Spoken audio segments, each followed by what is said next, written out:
It's Thursday, July 16th. Today, bringing back the blitz. Shop owners and the city's mayor hope for a return of a police crackdown on open drug use. But what does the force have to say?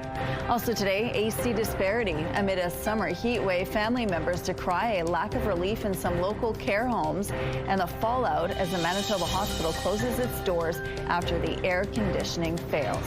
Plus, a major milestone, grain from the prairies is expected to move through the Port of Churchill for the first time in 6 years, and what it means for the local economy. Your Morning Winnipeg starts right now.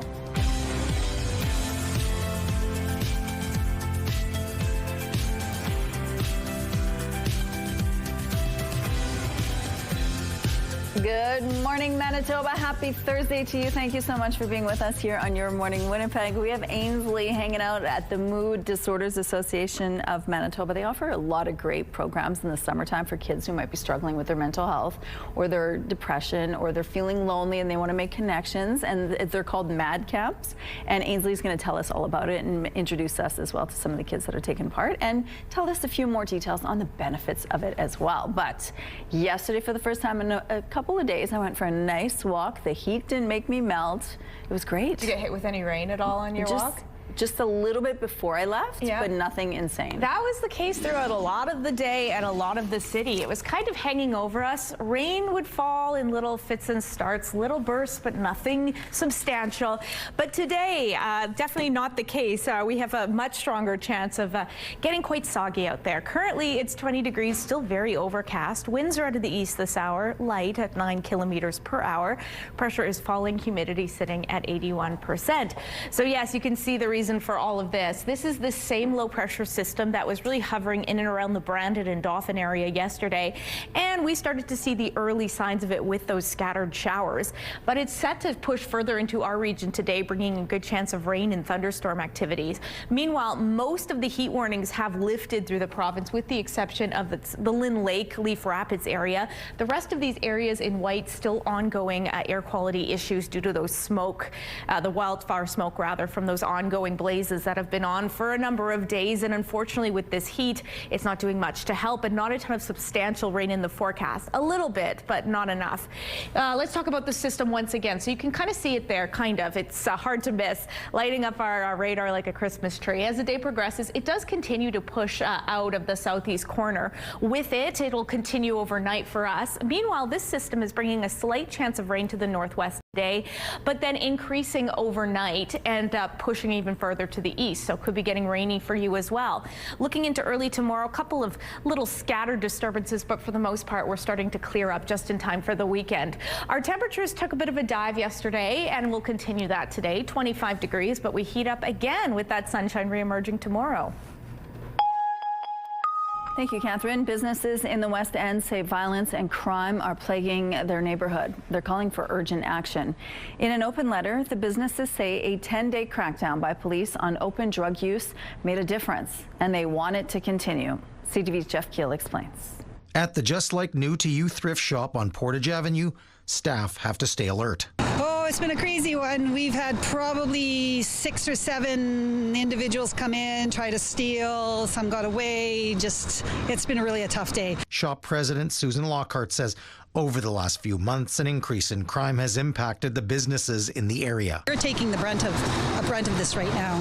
Now those businesses, the Lions Manor and others in the Sherbrooke, Maryland community have written an open letter calling for action. A lot of us were very concerned about the escalating level of violence and the threats that we were seeing, robberies. There have been some daytime stabbings. They would like to see a recent 10-day crackdown on open drug use by police extended. They say it made a difference.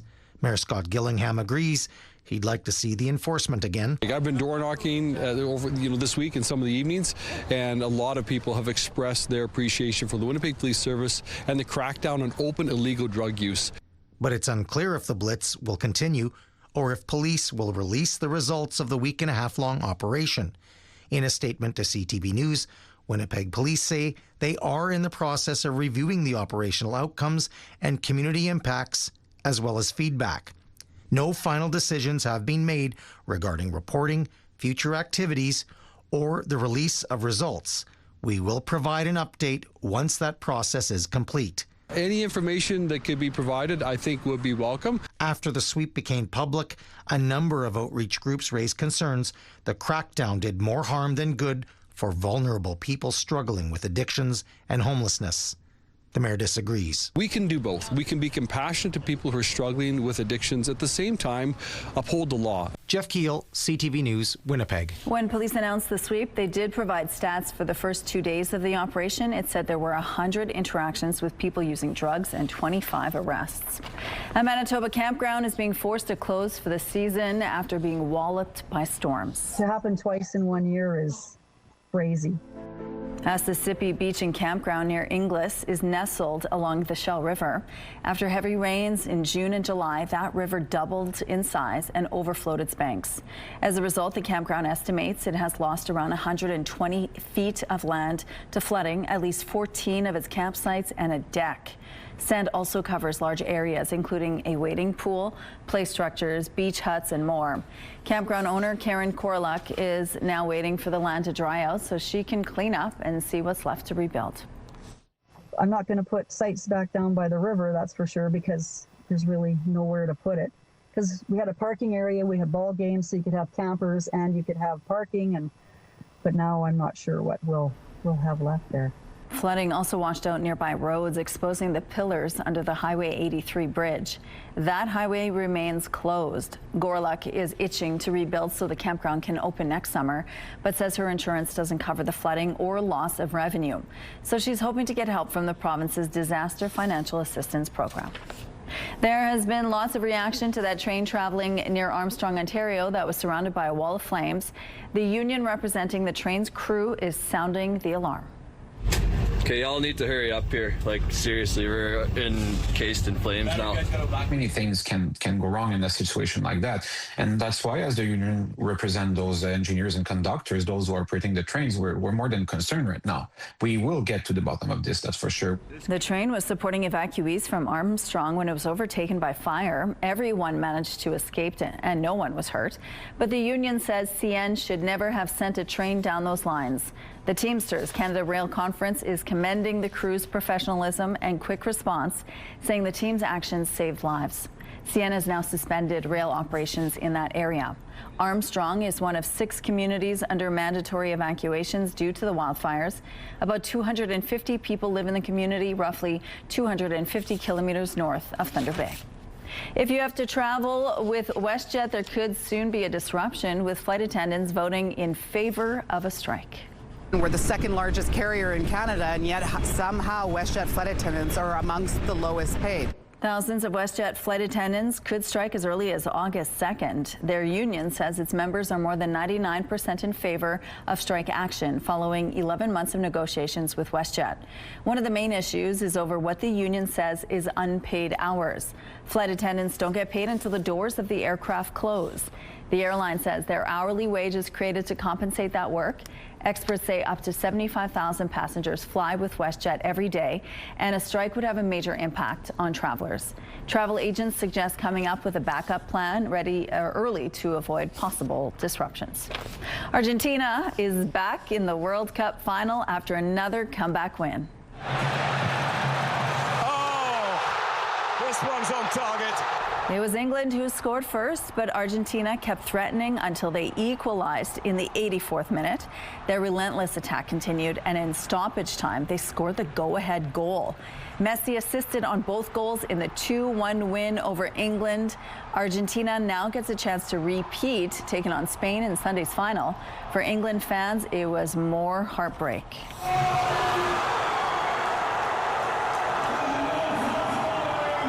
England, its 60-year World Cup drought will keep going. Fans are questioning the team's decision to park the bus after scoring instead of going on the attack for an insurance goal. Argentina supporters, on the other hand, could not be happier. They have now staged another furious comeback win, similar to the round of 16 match against Egypt. Sunday's World Cup final goes at 2 p.m. Central Time at MetLife Stadium in New Jersey. England will play France for third on Saturday. You can watch both of those games on TSN. World Cup memorabilia, including game-used balls, signed shirts, and more, will soon go under the hammer at Christie's later this month. The proceeds will benefit the FIFA Global Citizen Education Fund. The online sale will run July 22nd to the 29th, with bidding on all lots starting at $100. One of the pieces definitely interesting to Canadians is an Alphonso Davies shirt. Here's a look outside right now on St. Mary's Road. It looks like things are starting off really nicely this Thursday morning. If you see any problems out on the streets, please send us a text to let us know. Let's go now to Ainsley McPhail, who's live this morning at Fort Garry Place. That is where the Mood Disorders Association of Manitoba is located. Good morning. Hi, and this is where they do their MAD camps: music, art, dance, and drama. People aged 15 to 24 are impacted by mental health issues disproportionately in this country. The highest rate of suicide as well. So Mood Disorders is giving them an option during the summer to really explore that creativity, give them tips on nutrition, mental wellness, and taking on a holistic approach. At the end of it, there's even a live showcase where they can show off to their parents as well. So stay with us throughout the morning as we learn about the program, but also how you can get involved as well. Thank you, Ainsley. Let's go out to the rooftop now. Yesterday, Catherine, I was working in my garden and it's full of beans. So the sun is working, the moisture is working, but my garden might need a good sip of water. And it sounds like you know what we're having for lunch today, Rochelle. If your garden needs a drink, in fact, if I could use a drink, I just need to open my mouth. I should have brought an umbrella out because it's starting to spit out here. 20 degrees currently, winds out of the east-southeast at 14 kilometers per hour. Pressure is falling, humidity sitting at 78%.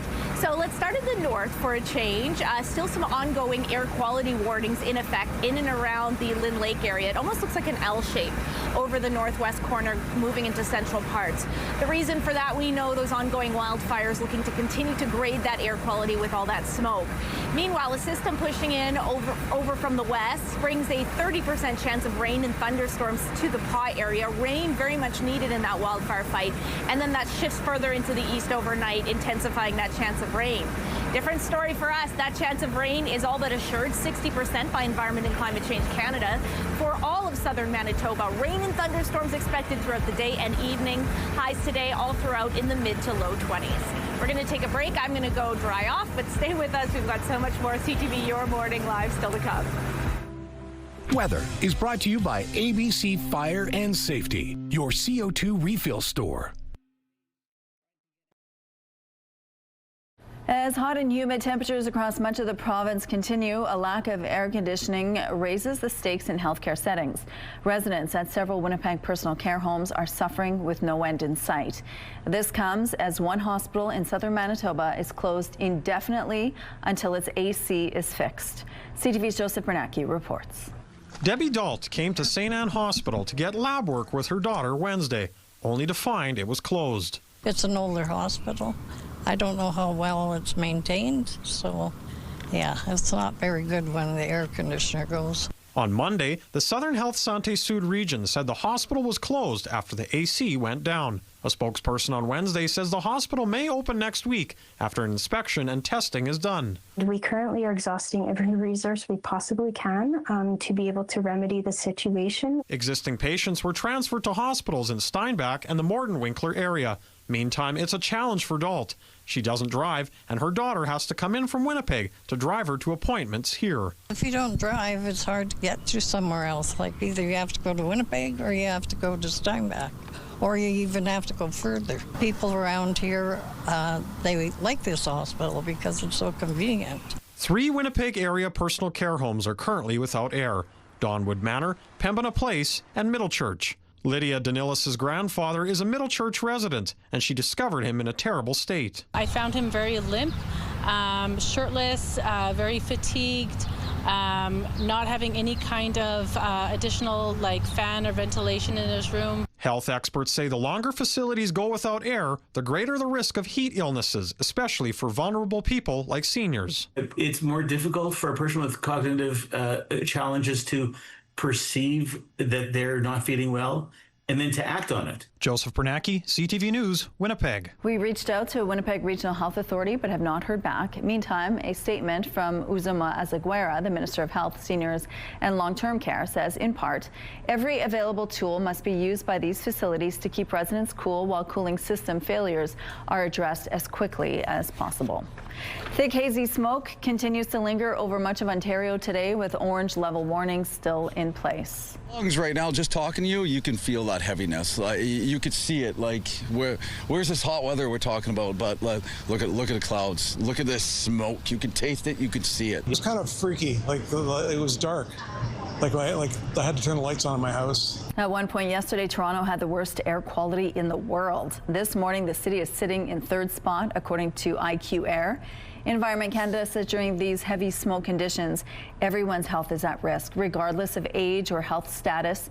They are advising people to limit time outdoors and to reschedule or cancel outdoor sports, activities, and events. Health experts say if you are going outside, wearing a mask can help.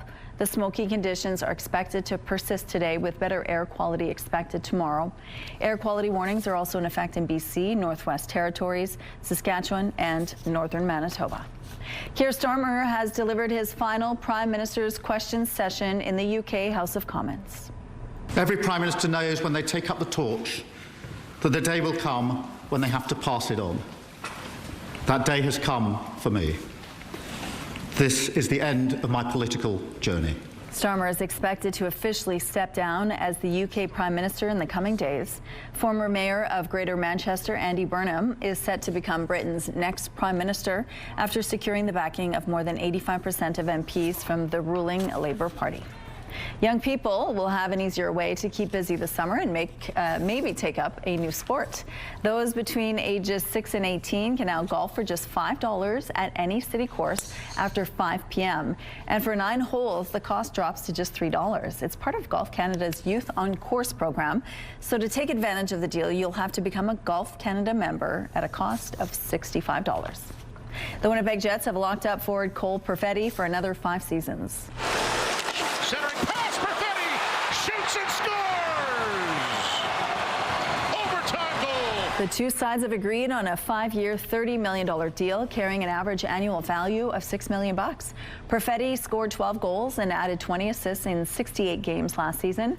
The 24-year-old, who was taken 10th overall in the 2020 draft, has 59 goals and 157 points in 290 career games. Perfetti and the Jets were set to head to arbitration Monday. And speaking of the Jets, the NHL has released the league's regular season home openers. The Jets will welcome the Boston Bruins to Canada Life Centre on October 2nd. Fans need to wait until this afternoon to learn about the rest of the 2026-27 season, but you can expect even more hockey games this year. The league has already announced it's adding 2 more divisional games per team, expanding the season to 84 games. We have some road closures to remind you about this morning. On Selkirk Avenue, the eastbound curb lane will be closed between Andrews and Salter Street. All northbound lanes on Claremont Avenue will be closed from Kirkdale to St. Mary's Road. And the westbound curb lane on Cornish Avenue will be closed between Furby and Sherbrooke Street. If you see any issues out on the streets, please send us a text to let us know. The CTV Live Eye is brought to you by Bath Fitter, your bath and shower experts for more than 40 years. And on your commute, your windshield wipers might be getting a bit of a workout this morning. It's already lightly raining, expecting to ramp up throughout the morning. 20 degrees with winds also getting more intense out of the east-southeast this hour at 14 clicks. Pressure falling, humidity sitting at 78%. So yes, we're starting off on a cooler note than we were yesterday. There's a marked change as we await some more rainfall and thunderstorm activity. Let me shift out of the way. Winnipeg is one of the warmest spots, but our friends to the south in Morden and Winkler and further to the west in Brandon, 18 and 16 degrees this hour. Dauphin with that light rain this hour at 15. Up to the north, hooray, the Island Lake and Lynn Lake weather reporting stations are back online. Fabulous news. 16 for Lynn Lake, 17 in Island Lake. There, we know that without me having to look it up. Over in the Paw and Swan River, much warmer at 19 degrees. We still do have these prevailing air quality warnings in effect for this kind of L-shaped part of our province in and around the Lynn Lake area and through to more north central parts of the province due to those ongoing wildfires, degrading air quality with that smoke. There is a little bit of rain in your forecast, not a ton, but we'll hope that that'll do something to ease those wildfires and help with your air quality. Meanwhile, a little heat warning does remain still in and around the Lynn Lake area and Leaf Rapids as well. For us here in Winnipeg, we're getting up to a high of 25 degrees. We do have that rain and thunderstorm risk throughout the day. Curiously, we could get a little bit of sunshine alongside this system. Temperatures slightly below seasonal, 25 degrees when 26 is typical. Rain and thunderstorms are expected to last overnight with 19 degrees our overnight low, so not a lot of fluctuation with our temperatures. And then tomorrow we're rebounding very nicely into the weekend, a mix of sun and cloud with a high of 27 and hotter temperatures ahead. I love this. Who can you spot there in that canola field? Kathy had an eagle eye and a bit of a peeping deer, doe, whatever you call it. Kathy, thank you so much for sending that in. What a beautiful picture, and keep your weather pictures coming to Winnipeg Weather at ctv.ca.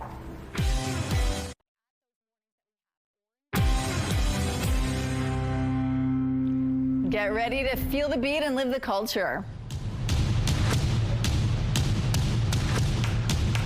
This year marks 55 years of Folklorama, and you have a chance to win a pair of tour visas to visit any and all pavilions you want to discover from August 2nd to the 15th.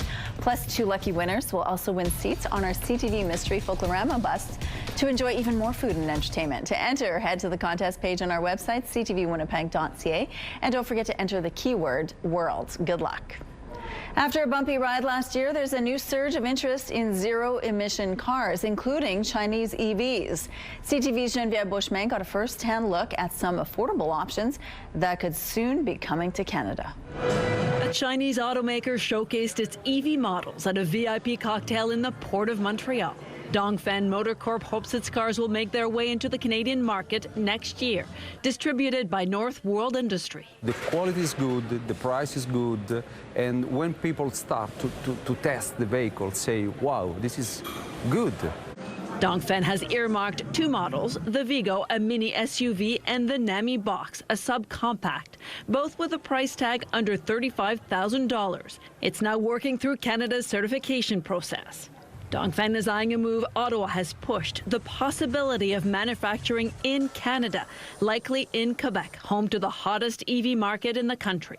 Zero-emission vehicle sales overall are surging in Canada with a 20% increase in May, 18,000 more on Canadian roads. Chinese EVs are now making their way to Canadian shores after Ottawa and Beijing struck a tariff deal. More than 6,531 have arrived and more are coming, including, predict analysts, some BYD models which are still not fully certified for Canadian roads. A Montreal couple, though, got a sneak peek at BYD ownership. They live half the year in Mexico and bought their Mexico-plated BYD Shark a month and a half ago. They say their hybrid fits their lifestyle.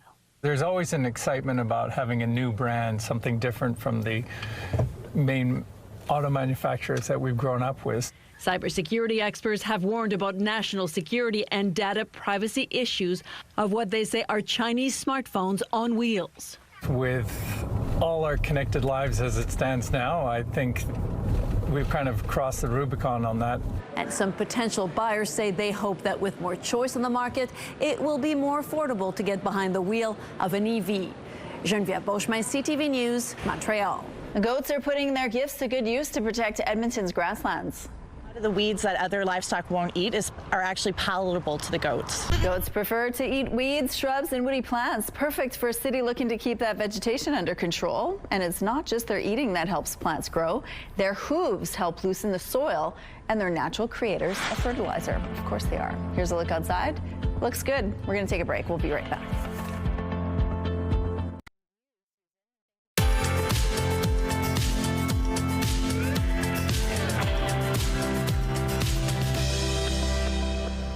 Casting our eye to the very gloomy sky, it's already pretty damp out there, 20 degrees with some light rain already beginning. Winds out of the east-southeast starting to pick up as well at 14 kilometers per hour. Pressure falling, humidity at 78%. So yes, we were kind of being teased a little bit by this system yesterday. We'd get a little taste of it, a little bit of rain here in Winnipeg, but it wouldn't last for very long, wouldn't result in much accumulation of rainfall, if any. But today it's really going to be bearing down on more of the south. Yesterday it was really focusing its powers more on the southwest, but you can see it's migrating further to the east, spreading the possibility of rain and thunderstorms off and on throughout the day. Meanwhile, we still do have one lagging heat warning in effect. That's in the Lynn Lake Leaf Rapids area. The rest of the region, this kind of L shape, is under air quality warnings from those ongoing wildfires. Hopefully a little bit of rain in the forecast will do something to improve the quality of the air and maybe also that wildfire fight as well. For us here, 25 degrees, we have a 60% chance of rain and thunderstorms off and on throughout the day. Winds will be ramping up out of the southeast at 20 kilometers per hour. Could be a little bit of sunshine here or there into the afternoon, but largely cloudy. Overnight, that chance of rain and thunderstorms continues. 19 degrees and those winds staying strong as well. Interesting, our temperature's not fluctuating too much. Tomorrow, though, we rebound nicely just in time for the weekend. 27 degrees, clearing skies, start off cloudy, more sun into the afternoon. Highs, or winds rather, out of the northwest at 20 kilometers per hour. We're getting even hotter in the days ahead. 28 on Saturday with clear skies, 31 on Sunday. A reminder that when that happens, there's always that chance of instability. Low chance of showers into Monday with a high of 23, but in the back half, so much sunshine and more seasonal temperatures, ones that are much less humid as well. So I think some folks will be excited about that. Thank you, Catherine. A man is dead after drowning during a police chase.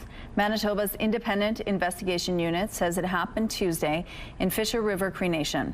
The watchdog says officers were responding to an assault when they found a man they believed was a suspect. After telling the man he was under arrest, officers say he ran into the nearby Gold Eye Creek, but soon began to struggle. The officers managed to pull him out, but he was unconscious and no longer breathing. The IIU did not provide any details about the man's identity. Those with any information are being asked to call the IIU. As Canada looks to expand trade beyond the U.S., a northern Manitoba port is preparing for a major milestone. Grain from the prairies is expected to move through the Port of Churchill for the first time in 6 years. As CTV's Alex Carpa shows you, supporters believe this could strengthen the province's economy and position the port for future growth. This is the Port of Churchill, nestled along the shores of Hudson Bay in northern Manitoba. It's home to the only deepwater seaport in northern Canada. It's been one of the busiest years in quite some time, and it's certainly the most diversified range of commodities that we'll carry. Interest in revitalizing the port has increased in recent years as Canada works to diversify its global trade markets and lessen its dependence on the U.S. Now, prairie grain is set to return to Churchill for the first time since 2020, a move supporters say could mark a turning point for the northern facility. Well, this is a significant event in the sense of grain coming back to Churchill, going to global markets. One economist says restoring grain shipments through the port will provide economic benefits for Manitoba. That's going to help boost economic development in the north by creating jobs in the Port of Churchill. Absolutely great news for farmers here in Manitoba as well as people in the north. Earlier this year, Ottawa said it's considering a major expansion of the Port of Churchill that would transform the northern Manitoba facility into a year-round multi-commodity trade hub. Arctic Gateway Group, which owns and operates the port, has also signed agreements with several international ports aimed at expanding exports of Canadian products. Right now, there's a huge political push to move to build pipelines and other things to move energy products to markets outside of Canada.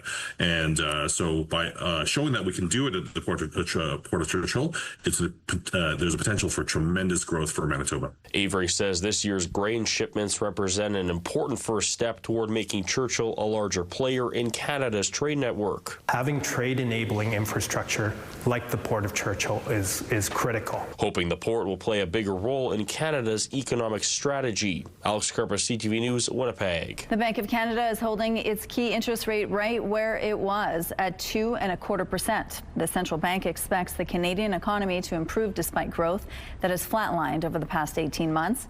The bank's new monetary policy report released Wednesday warns that uncertainty driven by U.S. tariffs and the war in the Middle East could knock any potential growth off course. Overall, our growth outlook is similar to our April forecast. But the data we've received since April have increased our confidence that the economy is indeed working through this period of global upheaval. As inflation comes down, there's a risk that it gets stuck above the 2% target. If cost increases and their pass-through are larger than expected, or the economy recovers faster than expected, inflationary pressures will increase. On the other hand, there's a risk that the second quarter pickup in growth is not sustained. The recovery in exports could stall, which would likely weigh on business investment and hiring. Growth was dragged down last quarter by several temporary factors. Those include an unexpected decline in government spending and a fall in the production of vehicles. City councillors in Hamilton, Ontario have voted against a bylaw that would have put a moratorium on AI data centers being built in the city. We now have Bill 128. Protesters brought signs into council chambers, often shouting or clapping as councillors spoke against or in favor of the temporary ban. A mural in the West End honoring Folklorama is taking shape. Sargent Avenue's newest mural is halfway done. It's currently being painted by artist Mandy Van Leeuwen. The artwork celebrates our city's rich diversity, displaying symbols of Folklorama pavilions that have kept visitors coming back year after year. This Folklorama mural is really fitting considering we are the first place that people come to when they arrive in Canada. Usually the West End is home to a whole bunch of newcomers throughout history, so it's really fitting that the Folklorama mural that really celebrates our cultural and our diversity is right here in the home of the heartland in the West End. You can check out the work in progress at 674 Sargent Avenue on the west wall of Morton's Chocolate. All right, here's a look outside right now at Confusion Corner. Things are moving well here, but it is starting to rain out there, so might slow things up this morning. Let's look now at your gas prices. In Winnipeg, the average is $1.68. That's 5 cents higher than it was yesterday. And the lowest price in the city is $1.55. All this information is on GasBuddy.com. The Price at the Pump is brought to you by the Kidney Foundation. Help by donating your card today. It's all about music, art, and dance at the Mad Camps at the Mood Disorders Association of Manitoba. Find out more about what it is.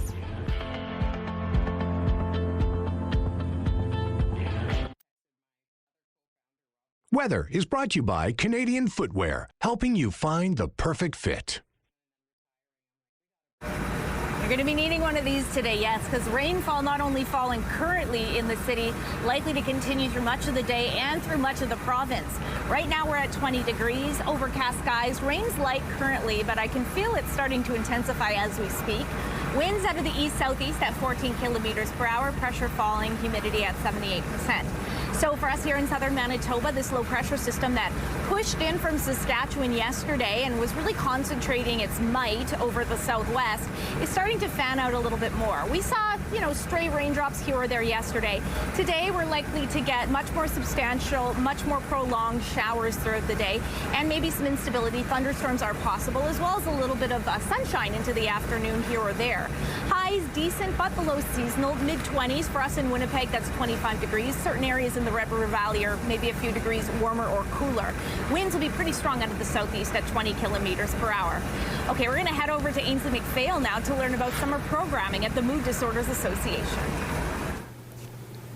We're talking about Mad Camp, Catherine. Music, art, dance, and drama. Getting kids with mental health struggles, I'm struggling with that word, the help that they need this summer. Rita Chahal is joining us, the executive director. What is Mad Camp, Rita? Well, thank you, and welcome again. We love having you on board. Mad Camp is a wonderful opportunity for, kids between 12 and 17 who might be struggling with their mental health wellness journey. So this is an opportunity for them to use creative ways in which they can help themselves and make friends and have artistic expression, which helps them cope with many of the situations that they might be in. So it's a really great holistic opportunity for kids. Mm-hmm. Well, you mentioned the holistic approach. You're giving them tools. That's another big arm of this. Absolutely, it's very holistic in the sense that it's not just, come here and painting, but it's also about educating them about their wellness journey, giving them tools, coping strategies, where we make sure that they have exercise, good nutrition, there's lunches and snacks available for them. We take them on field trips. We have guests that come in and speak about their wellness journey, which is a really important aspect of this, hearing others who might have struggled when they were teenagers teenagers and where they are today. We're always delighted to welcome the Minister of Health. They come out every year to speak to the kids. So some really great guest speakers, musicians, artists, and folks like you come out and say hello. So it's a great opportunity. Dancers. Well, I'm not a dancer, but I am willing to talk about mental health struggles at any given time for the youth. No problem on that. It's a 2-week camp. Tell us about how people can register and what's involved. 2 weeks. We just finishing up session 1. Next week starts our session 2. They can go onto our website and register, or they can call our office and we'll make sure to get in. There's still a few spots available, and so we'd love to talk to, and we can put them on a waiting list, because sometimes people do drop out and then we have spaces available. But 2 weeks, yeah, and it's exciting. Take care. Thank you so much, and I hope you guys head to a link on our website for those details. Here's a look at the early markets. The Dow Jones added 100 points. The Nasdaq is 175 points down. The S&P index had small losses. The loonie slightly decreased, set to 71.20 cents U.S. Overseas, the Hang Seng climbed 327 points, and the Nikkei sank 1,915 points. Good morning. It is 6:46. Recent flooding in Dauphin hasn't just been destructive to its infrastructure. It's also been a nightmare for its economy. The Parkland Chamber Street Fair and Dance was supposed to get underway in Dauphin 2 weeks from now. For decades, it's been the kickoff to Canada's National Ukrainian Festival, an event which by itself represents millions of dollars in economic activity. But officials have been forced to cancel both of these events due to the flooding that shut down its hospital. The Parkland Chamber of Commerce says it's the first time they've had to make that call in 50 years. It's a pretty big loss. It's one of the biggest events that the Chamber puts on each year. And it's fairly significant for us as far as our budget for the year. The Chamber is holding out hope it may be able to hold the event at a later date. If not, officials say they will try and make it through the year and hope for a successful event next year. Local First Nations leaders are in Ottawa this week for the Assembly of First Nations annual general meeting. And Wednesday, they demanded an overhaul of the healthcare system, saying it is failing First Nations people and perpetuating racism. First Nations citizens are continuing to die 11 years earlier than the average Canadian. And I want that message to ring hollow to everyone who's listening right now. First Nations people are dying 11 years earlier. Their primary demand was a working relationship with the government to address capacity and wait time issues to ensure culturally safe and equitable care for First Nations people. Southern Chiefs Organization Grand Chief Jerry Daniels also says there should be advocates known as patient navigators in every hospital to help First Nation folks navigate the system and communicate their needs to healthcare workers. A statement from Health Minister Uzama Azaguera says they're committed to working in partnership with First Nations leaders and Indigenous organizations to improve care and address inequities. They add in part that is why the province became the first in Canada to routinely collect race, ethnicity, and Indigenous identity data across the hospital system to identify inequities, measure progress, and drive improvements in patient care. The Canadian Food Inspection Agency says it is not considering imposing restrictions on imports of fresh produce from the United States. That's despite the spread of a parasite in some areas of the country. More than 1,600 cases of cyclospora have been confirmed in the U.S. 5,100 cases are under investigation. The parasite can lead to gastrointestinal illness that can cause diarrhea. Canada's Public Health Agency says right now it is not investigating any outbreaks in our country. The next time you grab a coffee or a drink from a fast food joint, you'll be able to recycle the paper cup it comes in. Multi-Material Stewardship Manitoba, the organization that helps coordinate the province's recycling efforts, has announced you can now start throwing those cups in blue bins. They've historically been tricky to recycle due to the waterproof lining and dyes. However, the organization says they will now be sorted with mixed paper through the existing system. Just be sure to pour out any remaining liquid first and remove the lid. Most coffee cup lids still cannot be recycled. However, you are able to recycle clear plastic drink lids, which look like this. A heat wave gripping Western Europe has Oslo's airport taking special measures. We have sensors in the runways on both sides. We have 2 runways, and they tell us when the temperature is rising 40 degrees, so we start to spray water. It's been 30 degrees in the Norwegian capital, 10 degrees warmer than usual. They've been spraying their airport tarmac down with water several times a day. It can soften because of hot temperatures and with planes also landing and moving on it. So these measures are meant to prevent extra damage. We have some road closures to remind you about this morning on Selkirk Avenue. The eastbound curb lane will be closed between Andrews and Salter Street. All northbound lanes on Claremont Avenue will be closed from Kirkdale to St. Mary's Road. And the westbound curb lane on Cornish Avenue will be closed between Furby and Sherbrooke Street. If you have any other traffic tips, please send us a text. I got one for you. Make sure you've got those windshield wipers going because it's already pretty rainy out there. 20 degrees with that light precipitation beginning earlier this morning. Winds out of the east-southeast at 14 kilometers per hour. Pressure falling, humidity sitting at 78%.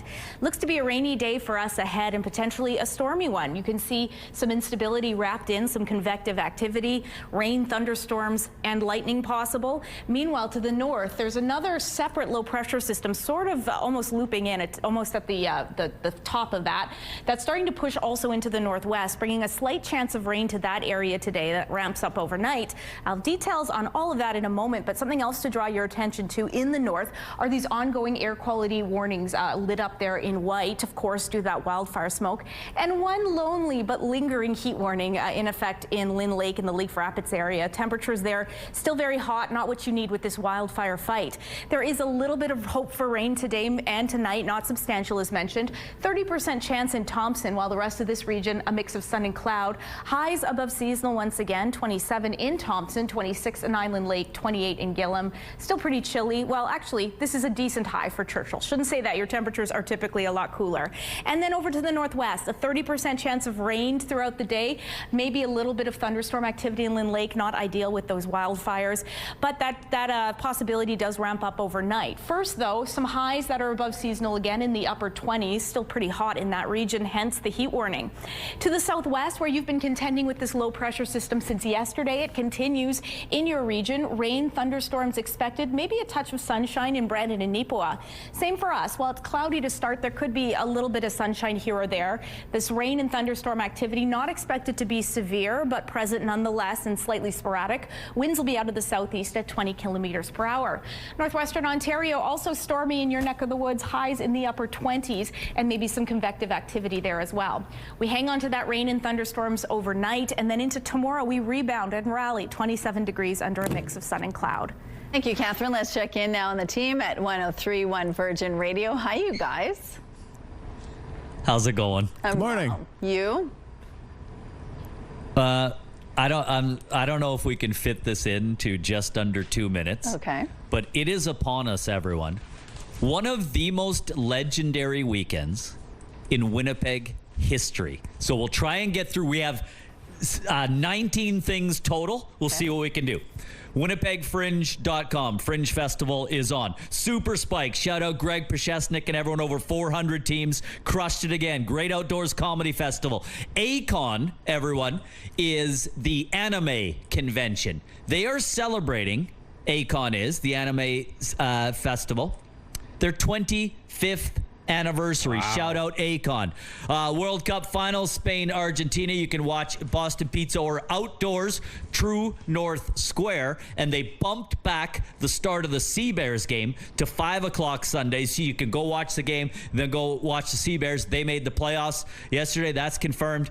And also Extreme Dogs at the half. Okay. We have rugby in town. So that's the first time in 33 years. The World Rugby Nations Cup. There's a doubleheader, Princess Auto Stadium. We've got Tonga, Portugal, Canadian men's rugby team, Zimbabwe. We've got Lemonade Stands for Hope for our friends at Cancer Care Manitoba Foundation. Nice. There's an interactive map. Interactive map on Cancer Care Manitoba Foundation. At the ballpark with ABBA. We've got Ballpark Brew Fest, Manitoba's craft beer industry. Brandon Salamander nice. Summer Festival. We've got the Manitoba Stampede in Morris. Yeah, L'Atelier, we're heading near Roseau River. We have, what is that, the Banks? The Banks Music Festival. They're rocking the Banks. Winnipeg Beach Boardwalk Day. days. Boardwalk Always days, super Winnipeg fun. Beach. Alleyways in the Exchange, underrated. Explore the alleyways. There's This is all markets, this food, weekend. music, and Winnipeg waterways. Winnipeg Trails Association. You can ride with me series. Go to Winnipeg Trails on Instagram to find out more information. You did We it. are the best at summer. I don't know what I'm going to do this weekend, but I have a lot of options. Thanks, you guys. A cancer survivor is riding a motorcycle across Canada to inspire positivity and kindness. CTV's Adam Sawatsky has this story. After being rushed to the hospital because he suddenly lost complete control of his lower body. Couldn't breathe, I couldn't move. It was just, the pain was unbearable. The doctor gave Michael McLaughlin two choices: endure immediate emergency surgery that might leave him paralyzed, or go home. And get your affairs immediately in order, because you won't be with us within 2 weeks. An hour later, Michael was having a large tumor removed from his spine, and when it was over... First question I asked him was, will I be able to ride my motorcycle? And he looked at me like I was from outer space. Michael had to spend the next 6 months recovering in hospital, learning how to walk again, and how to manage a long list of neurological deficiencies. And figure out how you're going to go forward. It's complicated. Until Michael realized it all came down to a simple decision: live in the past or the present. You can't dwell on what used to be, because it's gone. So you can only build on what you have today. And that's a beautiful thing. So now, if he begins to lose his balance or occasionally fall, instead of humiliation, Michael chooses humor. So when I got up, I said, ladies, you should see me on the dance floor. But first, take a look at Michael on his motorcycle. So I dedicated the bike to the staff. He had a grateful message painted to his healthcare workers after learning to ride again and traveling across 10 provinces to celebrate 10 years of recovery by raising $10,000 for cancer support. I want to make the best of what we have while we're here and celebrate life. And after meeting countless people from Newfoundland to British Columbia, the Saskatchewan native says we have so much to celebrate every day living in Canada. We all have the same dreams and goals for our children, and we can obtain those if we're kind to each other. Adam Sawatsky, CTV News. I love that motto. All right, here's a look outside right now, McPhillip Street. Things are moving well. We're going to take a quick break. We're going to be right back with more on your forecast and your news of the day. It's Thursday, July 16th. Today, crime crackdown, how West End businesses say a recent police operation helped ease concerns over crime and violence. Plus, campground devastation, how flood damage has forced a beloved Manitoba campground to shut down for the rest of the season. And scrum time, how Canada's rugby team is bringing international action back to Winnipeg after 33 years. Your Morning Winnipeg starts right now.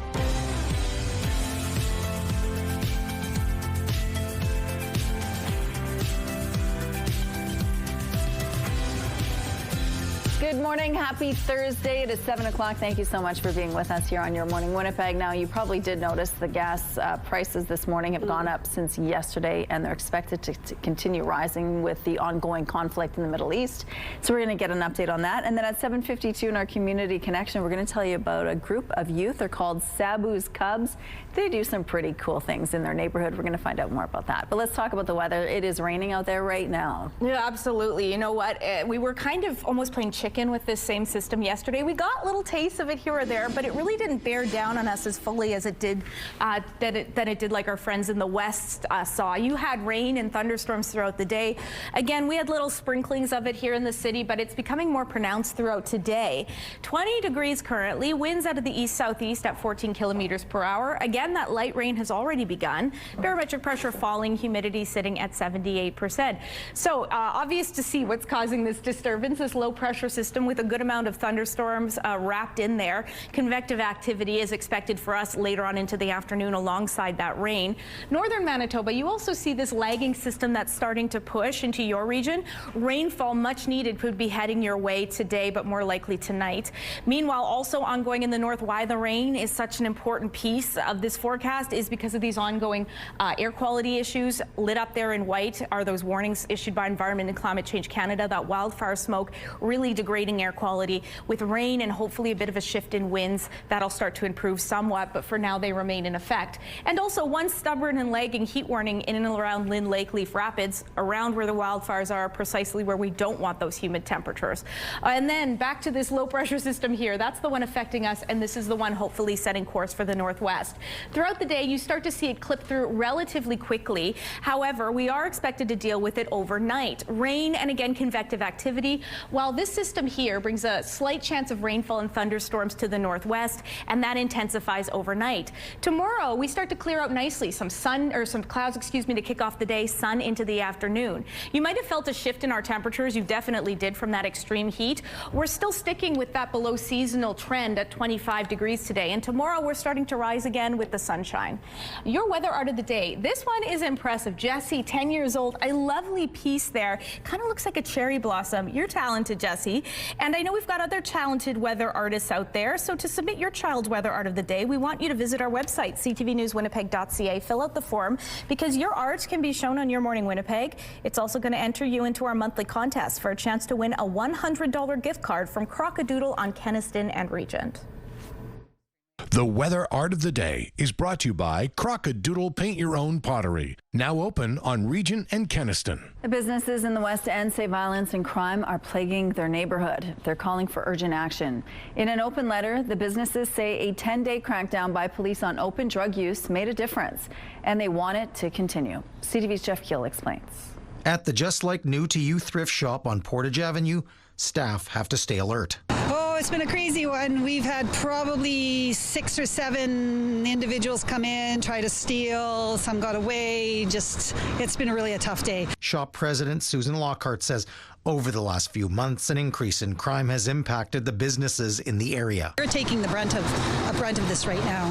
Now those businesses, the Lions Manor and others in the Sherbrooke, Maryland community have written an open letter calling for action. A lot of us were very concerned about the escalating level of violence and the threats that we were seeing, robberies. There have been some daytime stabbings. They would like to see a recent 10-day crackdown on open drug use by police extended. They say it made a difference. Mayor Scott Gillingham agrees. He'd like to see the enforcement again. I've been door knocking over this week and some of the evenings, and a lot of people have expressed their appreciation for the Winnipeg Police Service and the crackdown on open illegal drug use. But it's unclear if the blitz will continue or if police will release the results of the week-and-a-half-long operation. In a statement to CTV News, Winnipeg Police say they are in the process of reviewing the operational outcomes and community impacts, as well as feedback. No final decisions have been made regarding reporting, future activities, or the release of results. We will provide an update once that process is complete. Any information that could be provided, I think, would be welcome. After the sweep became public, a number of outreach groups raised concerns the crackdown did more harm than good for vulnerable people struggling with addictions and homelessness. The mayor disagrees. We can do both. We can be compassionate to people who are struggling with addictions, at the same time uphold the law. Jeff Keel, CTV News, Winnipeg. When police announced the sweep, they did provide stats for the first 2 days of the operation. It said there were 100 interactions with people using drugs and 25 arrests. A Manitoba campground is being forced to close for the season after being walloped by storms. To happen twice in 1 year is crazy. Assisipi Beach and Campground near Inglis is nestled along the Shell River.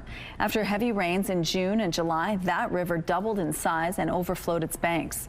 As a result, the campground estimates it has lost around 120 feet of land to flooding, at least 14 of its campsites and a deck. Sand also covers large areas, including a wading pool, play structures, beach huts, and more. Campground owner Karen Gorluk is now waiting for the land to dry out so she can clean up and see what's left to rebuild. I'm not going to put sites back down by the river, that's for sure, because there's really nowhere to put it.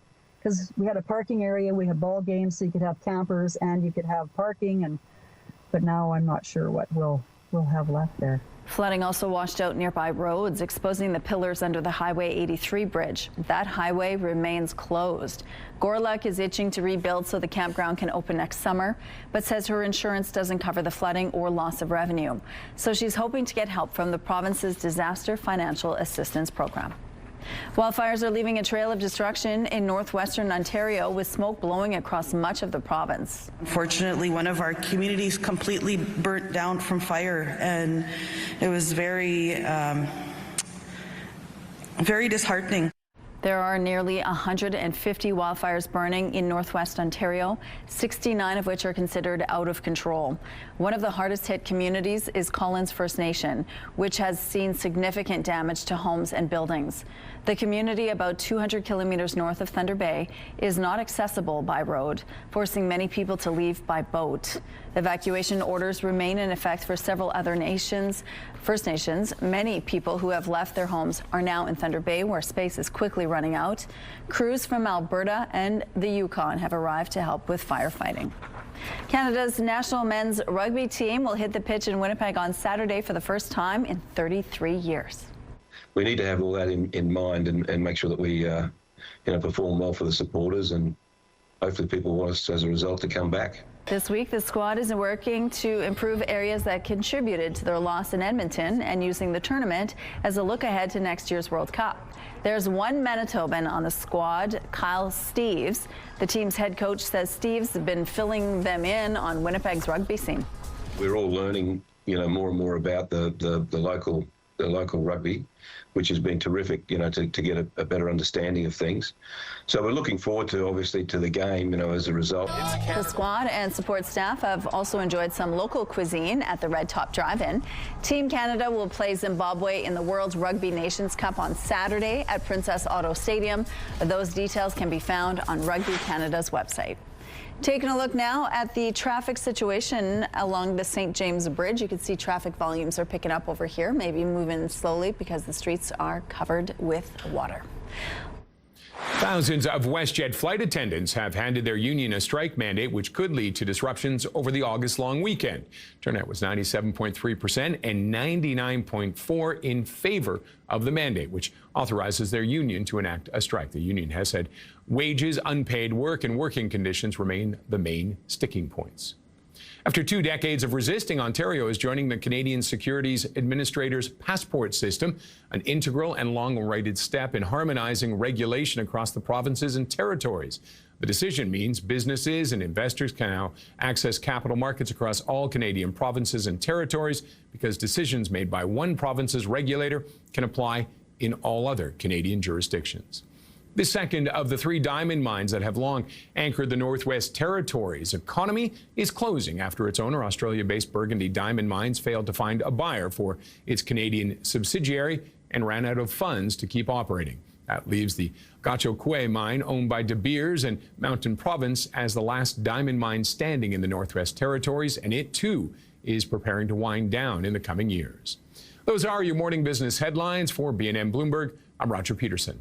Let's go now to Ainsley McPhail. We're talking about the Mood Disorders Association of Manitoba's MAD camps. Good morning. Well, if you have a youth with the age of 12 and 17, you might not know what to do with them over the summer, especially if they're experiencing, like so many others, mental health challenges. And the MAD Camp, which is focusing on music, art, dance, and drama, provides a variety of ways to really explore their minds, connect with others, and learn from other leaders throughout the community of their struggles to really create a community and peer support. So they still have spots available. They are 2-week sessions, and stay tuned throughout the morning as we have more conversations and learn about its benefits. Okay, thank you, Ainsley. Let's go out to the rooftop now. You needed an umbrella this morning and likely for the rest of the day. That's right. Get all the rain gear out, because it's really starting to pick up with these raindrops out here. It started off light, but yeah, definitely intensifying under current conditions of 19 degrees. The wind's still light out of the northeast at 8 kilometers per hour. Pressure is rising, humidity sitting at 88%. So yes, look for this rainfall and thunderstorm activity to continue potentially into the afternoon for those thunderstorms, rather. Rain throughout the morning and through the day. Winds will start to ramp up out of the southeast at 20 kilometers per hour, likely tapering off into the noon hour. And then for us here in terms of our temperatures, 25 in Winnipeg, 26 is what's seasonal. Most of the Red River Valley, Interlake Parkland, all of you dealing with temperatures very similar to that, in and around the mid-20 mark. Meanwhile, the Northwest so in need of some rainfall. You've got heat warnings still in effect in certain areas and those ongoing air quality issues from the wildfires. Slight chance of rain for you, more likely a mix of sun and cloud. Same goes for you in the Northeast, plus some warm temperatures with highs in the mid to upper 20s. However, that risk of rain and thunderstorms continues overnight and intensifies in the north. The rain definitely needed. For us here, we'll also hang on to the rain likely through most of the evening before we taper off tomorrow, setting the stage for a sunny and hot day and a return to above seasonal values. For us in Winnipeg tomorrow, that's 28 and even hotter into the weekend. Weather is brought to you by Garage Masters, your complete garage specialists. Thank you, Catherine. It's time now for a question of the day. Today is National Personal Chef Day, so we want to know, what's the best dish you cook?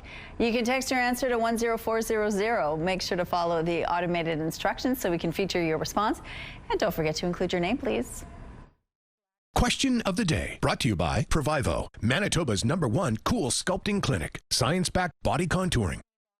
It's time for our Pet of the Week reveal. This week we're celebrating Hillary. She is an 11-year-old, very loved dog. Hillary spends her days hoping someone will pet her. She loves going for long walks and camping, and she loves her people, especially Ava and Emily. We love your Pet of the Week submissions, so please keep them coming. Share a photo and a fun story of your bird, dog, cat, or any other buddy at petoftheweek@ctv.ca. And then make sure to watch Thursdays to see if your pet is named our Pet of the Week. All right, the streets are full of puddles this morning. We're going to take a quick break. We'll be right back after this.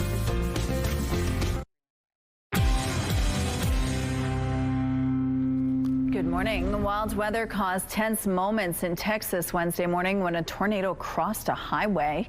Drivers braced for the worst when the tornado got bigger as it passed over Interstate 10 in San Antonio. Reports say large trees snapped. The roof of an apartment complex was even ripped off the building.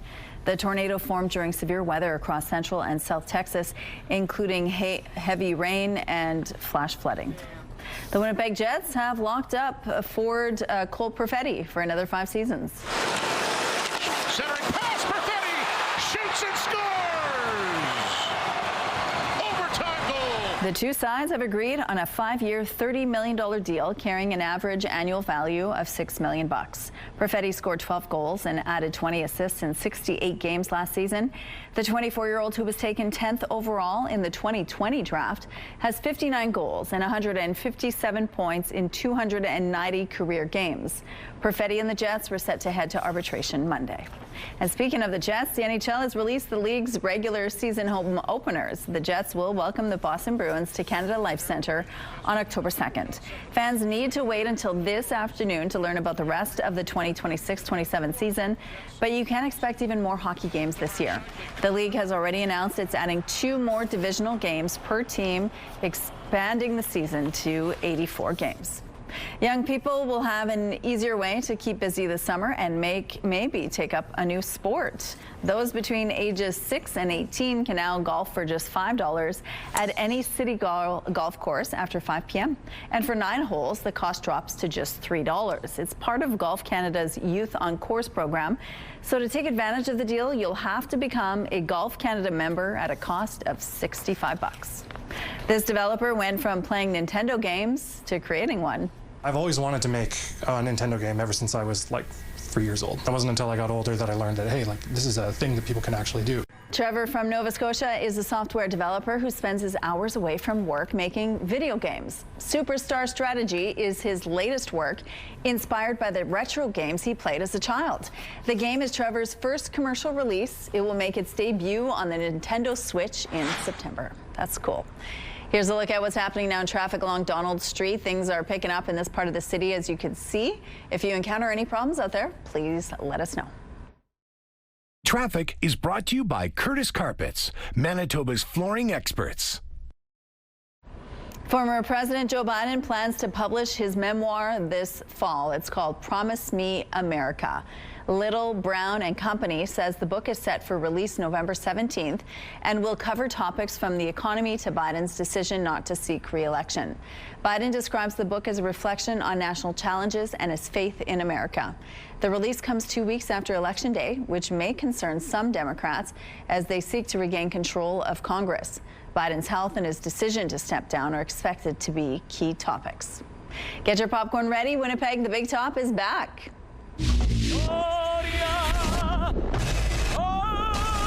Cirque Italia's Water Circus is getting set for a run of shows next week. Prepare to witness death-defying stunts, feats of acrobatics, and wild antics by performers from Argentina, Brazil, Romania, and more. Shows are happening between July 23rd and the 27th in the black and white tent at St. Vital Centre. You can find more information and tickets by visiting cirqueitalia.com. Canadian country superstar Shania Twain will be playing an intimate show in Toronto ahead of her album release. According to my mother, I'm the next Daniel Tucker. I'm gonna be a star. The country singer is set to perform at Toronto's iconic Horseshoe Tavern on Friday to celebrate the release of her new album, Little Miss Twain. That'll be out on July 24th. The new album will pay tribute to her roots in Timmins, Ontario. The gold vinyl release is in honor of her gold mining hometown. The country star also hinted on social media that a tour could be in the works. Here's your Thursday primetime lineup. Catch The Big Bang Theory at 7. Children Ruin Everything is on at 8. And Traders Canada wraps things up at 9 o'clock. It's already here tonight on CTV. The CTV Live Eye is brought to you by Bath Fitter, your bath and shower experts for more than 40 years. A rainy start to your Thursday out there. 19 degrees under those cloudy skies, and yes, light precipitation should be getting more intense throughout the day. Winds out of the northeast, very light, starting to ramp up as well. Pressure rising, humidity sitting at 88%. Yeah, we're in the beginning stages of this system, likely to bring a pretty soggy day through much of southern Manitoba. Temperatures staying decent in the upper teens for us here in the more southerly parts of the province. 18 in Morden and Winkler, 16 in Portage, La Prairie, Brandon, but a little bit cooler over in Dauphin at 15 degrees. I understand you've had a bit of a reprieve from the rain currently, but likely it's going to continue. Temperatures to the north actually warmer, to the point that there's still an ongoing heat warning in effect. We've had ours lifted many days ago, and areas to the north, further south, also saw theirs get lifted, into tomorrow. But this one nags in and around Lynn Lake and Leaf Rapids, of course, where those wildfires are ongoing and causing these air quality warnings. Those areas affected are in white. The bad news is those temperatures still so hot, not great for the wildfire fight. The good news is a little bit of rain potentially on your way. For us here in Winnipeg, a lot bit of rain. 20 degrees as we kick off the day, 24 into the afternoon, 25 also our high. You see into the afternoon, that's when we also get that risk of convective activity wrapping into that system, but a little bit more sunshine as well. Overnight, that stormy activity likely to continue. 19 degrees, not losing a ton of heat. And then tomorrow we clear out throughout the day and the temperatures rebounding again, 27 degrees and just getting hotter into the weekend. I spy with my little eye someone hanging out in a canola field. Thank you so much for Kathy for sending in this incredible shot. And if you've got any weather pictures to send our way, we would love to see them. Be sure to email them to winnipegweather@ctv.ca.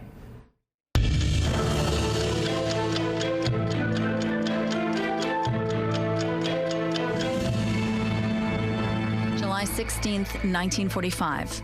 The first atomic bomb was exploded near the Alamo Gordo Air Force Base in New Mexico. Scientists observed and controlled the detonation from 3 heavily reinforced concrete bunkers, which were located nearly 10 kilometers away from the blast site. July 16th, 1958. The Manitoba Theatre Centre, Canada's first regional theatre, staged its first production. Founders John Hirsch and Tom Hendry wanted to establish with MTC a permanent professional theatre company producing an entire season of quality plays for a local audience, a revolutionary concept for the era and a model for other regional companies which came after. July 16th, 1988. Hockey star Wayne Gretzky married American actress Janet Jones in Edmonton. It was dubbed hockey's royal wedding and one of the biggest events in Edmonton's history. About 700 guests attended the ceremony and thousands lined nearby streets. The wedding was reported to have cost about $1 million US. Argentina is back in the World Cup final after another comeback win. Oh, this one's on target. It was England who scored first, but Argentina kept threatening until they equalized in the 84th minute. Their relentless attack continued, and in stoppage time, they scored the go-ahead goal. Messi assisted on both goals in the 2-1 win over England. Argentina now gets a chance to repeat, taking on Spain in Sunday's final. For England fans, it was more heartbreak. England, its 60-year World Cup drought will keep going. Fans are questioning the team's decision to park the bus after scoring instead of going on the attack for an insurance goal.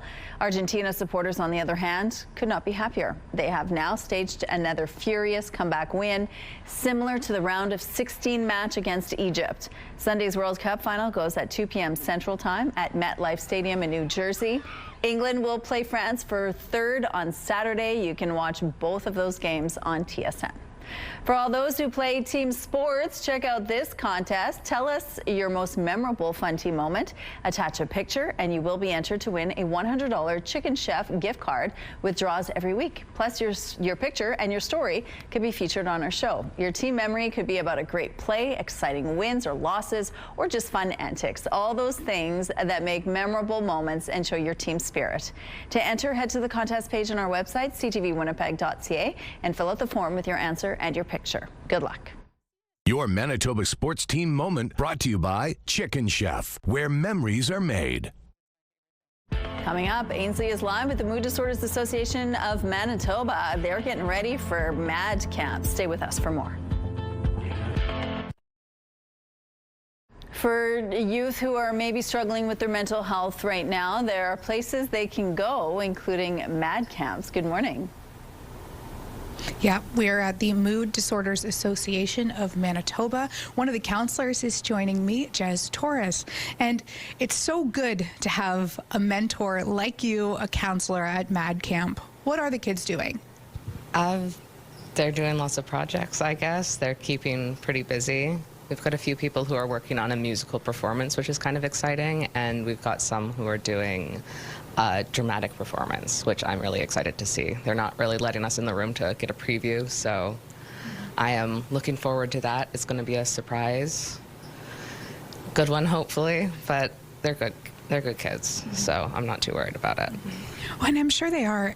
A lot of them dealing with mental health challenges and struggles. Just to elaborate for the folks at home what that really looks like. It can look like a lot of different things. I guess you can get a lot of people pulling into themselves because anxiety is often, especially in this age group, comes across as social anxiety, so having trouble talking with other people. So having a camp where you kind of have to talk to other people, or where you have the opportunity to talk to other people and get to know them over the 2 weeks is really helpful for that. Do you see the growth too in them, like as it progresses? Yeah, I mean the kid you get the first day is very different than the kid you get the last day, so that's always really interesting to see. And at the end, they get to showcase their work. You kind of touched on this. What can that look like? Everything from music, drama, and beyond.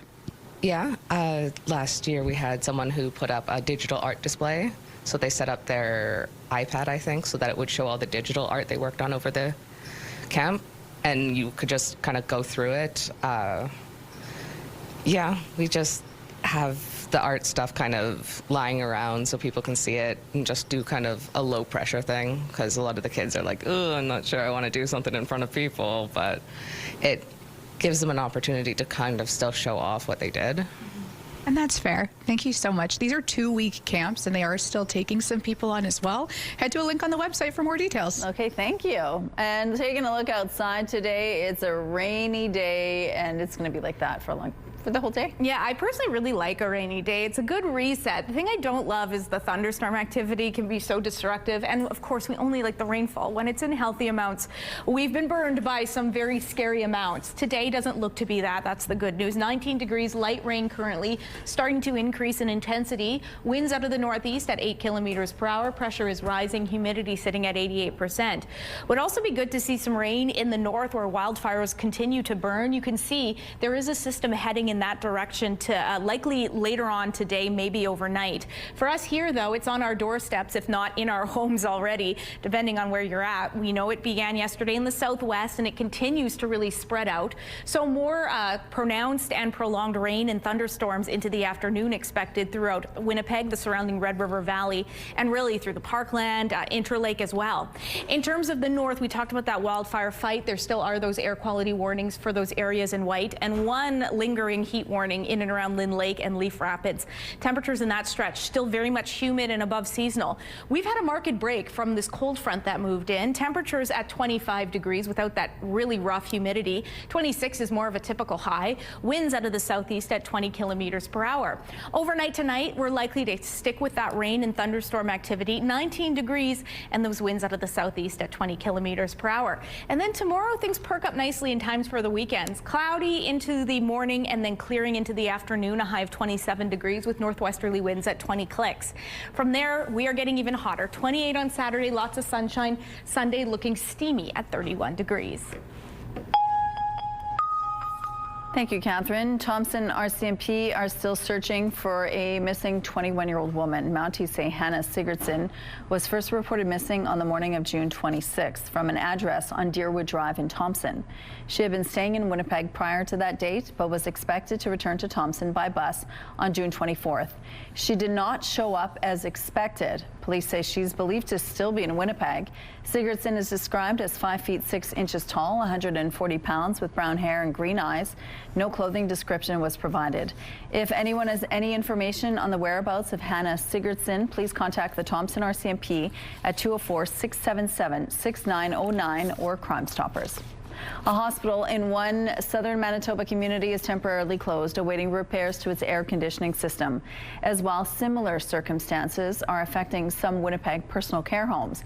Their AC is down as temperatures and humidity are soaring. We currently are exhausting every resource we possibly can to be able to remedy the situation. On Monday, the Southern Health Santé Sud region says the hospital in St. Anne, Manitoba was closed after the AC went down. Existing patients were transferred to hospitals in Steinbach and the Morden-Winkler area. On Wednesday, a spokesperson said the hospital may open next week after an inspection and testing is done. 3 Winnipeg area personal care homes are currently without air: Donwood Manor, Pembina Place, and Middle Church. Lydia Dan Illis, his grandfather, is a Middle Church resident, and she discovered him in a terrible state. I found him very limp, shirtless, very fatigued, not having any kind of additional fan or ventilation in his room. Health experts say the longer facilities go without air, the greater the risk of heat illnesses, especially for vulnerable people like seniors. We reached out to Winnipeg Regional Health Authority but have not heard back. Meantime, a statement from Uzuma Azaguera says who is the Minister of Health, Seniors and Long-Term Care, says in part, quote, "Every available tool must be used by these facilities to keep residents cool while cooling system failures are addressed as quickly as possible." Several federal ministers will address the Assembly of First Nations Annual Assembly today. Those expected to speak include Ministers of Indigenous Services, Public Safety and Natural Resources. Prime Minister Mark Carney is not expected at the Assembly today. This comes after chiefs at the Assembly voted unanimously against Ottawa's reforms to fast-track major projects if those reforms reduce their rights or weaken environmental protections. Chiefs are voting on more than 50 resolutions during this year's Assembly. U.S. President Donald Trump is warning Iran better behave and is calling on them to return to negotiations with his country. And they want to settle so badly. They don't like what we're doing. And they do want to settle. We'll find out whether or not we settle with them or we just finish it off. Iran has launched new attacks on U.S. military bases in Gulf states after the U.S. attacked sites across Iran overnight. Tehran says they've hit targets in Jordan, Kuwait, and Bahrain. The U.S. says it's hit multiple locations, including in the Strait of Hormuz. Trump is warning about further military actions if Iran doesn't return to negotiations. Earlier this week, he specifically threatened their energy infrastructure. There is another Chinese car maker looking to break into the Canadian EV market. Quality is good, the price is good, and when people start to test the vehicle, say, wow, this is good. Dongfeng held a showcase yesterday in Montreal. It's planning to introduce 2 models in Canada, a mini SUV and a subcompact. Both will be priced under $35,000. Dongfeng is now working through the certification process. Officials at a zoo in Chicago have found creative ways to keep their animals cool during this heat wave. Ice treats and cool produce are being handed out to animals at the Brookfield Zoo in Chicago. Take a look at this brown bear. It could be seen devouring some icy treats containing fish and fruit. A pair of bison were also out grazing on grass, while some polar bears enjoyed the water around them. We have some road closures to remind you about this morning. On Selkirk Avenue, the eastbound curb lane will be closed between Andrews and Salter Street. All northbound lanes on Claremont Avenue will be closed from Kirkdale to St. Mary's Road, and the westbound curb lane on Cornish Avenue will be closed between Furby and Sherbrooke Street. Here's a look now at your gas prices. In Winnipeg, the average is $1.68. That's 5 cents higher than it was yesterday. The lowest price in the city is $1.55. All this information is on GasBuddy.com. The Price at the Pump is brought to you by the Kidney Foundation. Help by donating your car today. It's raining. It's 19 degrees. More Your Morning Winnipeg after this short break. Stay with us.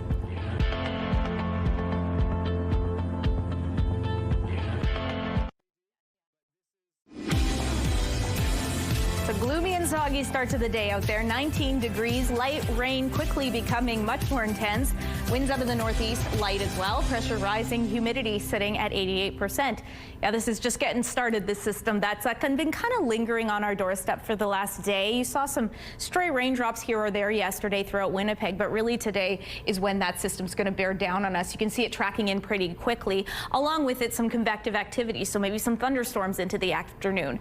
Meanwhile, rain is sorely needed in this whole area, all of northern Manitoba, but the areas in white represent where air quality warnings are in effect, issued by Environment and Climate Change Canada due to those ongoing wildfires, all that smoke.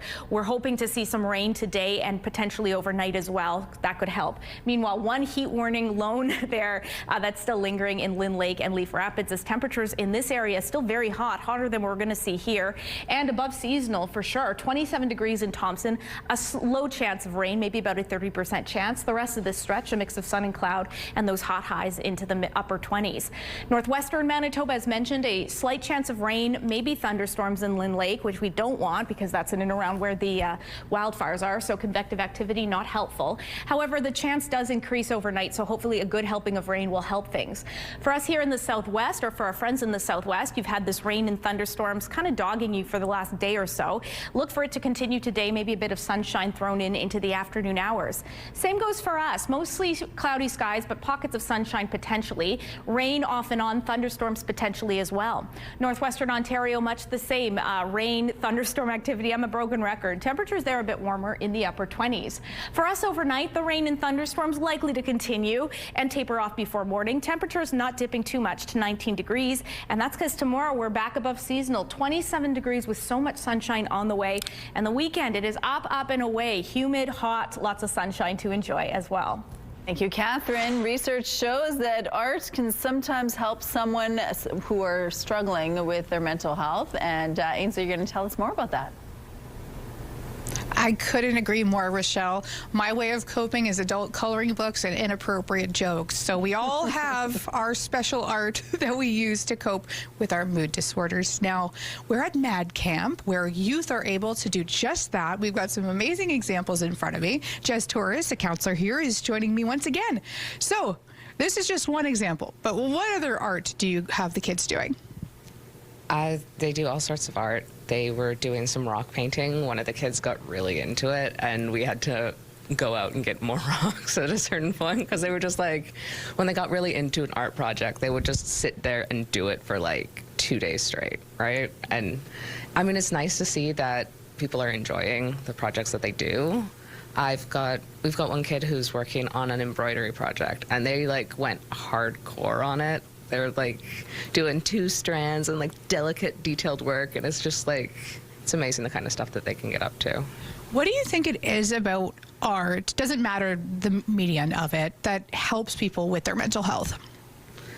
I think because it's a way to express things without having to say them. Finding words for stuff is really difficult oftentimes. So being able to, express an emotion through art or through dance or that kind of thing is really a lot easier. There's a lower bar of entry for that.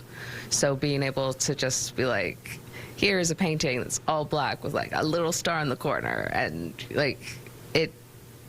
you get lots more of those at like the beginning of camp, and then towards the end you get more color and stuff, and it's really nice. It goes beyond just the art here. You're providing resources and education. Explain what that looks like. I guess we meet every morning and talk about mental health. So the other day we were talking about anxiety and test anxiety, which is a thing that a lot of the kids get, right? Because tests are stressful and you're always expected to do well, right? And so we were discussing different ways that they have coped with it and different ways they can cope with it. So I try to avoid doing like super high level, like talking about distress tolerance. I talk about like sometimes it feels bad and you just have to let it feel bad. Jess, thank you so much for your time. Unfortunately, we're out of time. Okay, we'll see you at the next segment. Thank you, Ainsley. A survey finds higher gas prices are affecting summer plans for Canadians, and gas prices are expected to rise again. Joining us now is CTV's Kamil Karamali. Good morning, Kamil. Hey, good morning, Rochelle. Good to see you. You too. Thanks for joining us. Now, the conflict in the Middle East continues, and that's why we're here once again. Tell us about this survey. Yeah, a little bit of deja vu here as we saw gas prices rise earlier this year, and that was really putting a hamper on Canadians' travel plans. And now we're seeing it happen again because of the closure of the Strait of Hormuz and the back and forth battle between Iran and the U.S. And so in Winnipeg, the price per liter is $1.68 roughly on average today, but that's set to go up once again 3 cents to 1.71 cents per liter, and that is affecting how people across the country are making and changing their travel plans, even affecting their day-to-day activities. So around our area here in Toronto, CAA South Central Ontario found 7 in 10 Ontarians aged 35 to 54 say gas prices are affecting their day-to-day activities. That includes going on summer road trips or travel, but it isn't just hitting the road. They're also reducing everyday purchases like takeout meals and coffees, according to this survey where it polled 1,000 Canadians in South Central Ontario. So you can imagine how much more the rising of gas prices are impacting Canadians today, Rochelle, and the national average. I touched on Winnipeg at 1.68 right now, but the national average this morning across the country is $1.80. That is inching closer back to what we saw in its peak at 1.97 cents per liter. So slowly getting back up there, Rochelle, and those who had maybe seen a glimmer of hope to traveling and doing some cross-country road trips, once again second guessing and questioning whether that will happen this summer. Back over to you. And the worst part is there's no end in sight at this point. All right, thank you, Kamil. Absolutely. Have a good day. Yeah, you're welcome.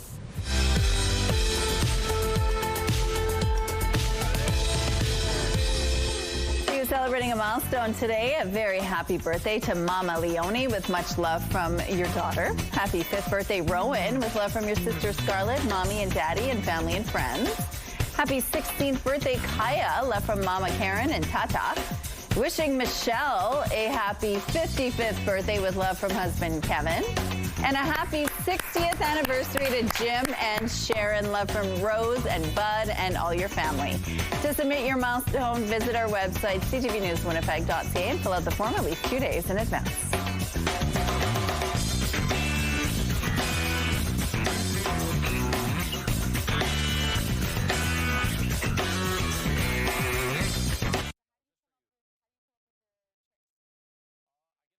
Weather is brought to you by Mr. Lube Plus Tires, proudly keeping Canadians rolling for 50 years. It is going to be heating up today a little from yesterday, but still shy of a typical high for this time of year. Shy and high rhyme. Poet and I didn't know it. 25 is today, 26 is what's typical. And then very far off, however, that record set back in 1894 of 35.6 We saw temperatures like that over the weekend. I, for one, am happy we're taking this breather. But with this reset, this cold front, we also got this system bringing rainfall through southern Manitoba in little fits and starts to us here in Winnipeg yesterday. And then it's really intensifying, as you can see, throughout today. 19 degrees currently, light winds, those should be ramping up. Pressure's rising, humidity sitting at 88%. So yes, this system's likely to really hover over much of southern Manitoba throughout the day and tonight. Temperatures a little bit cooler because of that cold front that moved in just a few days ago. So temperatures all throughout southern Manitoba expected to be in the mid to low 20s. Meanwhile, northern Manitoba, still those air quality issues ongoing with the wildfires. The good news is a separate system likely to track some rainfall into the northwest, if not today, likely overnight. Unfortunately, there is some potential for thunderstorm activity. That's not helpful. Very hot still in that corner of the province and through all of the north for that matter, with highs in the upper 20s, even some cracking 30-degree mark. For us here, that rain will taper off into tomorrow, leaving behind mostly sunny skies with highs starting to rebound again to 27 in Winnipeg.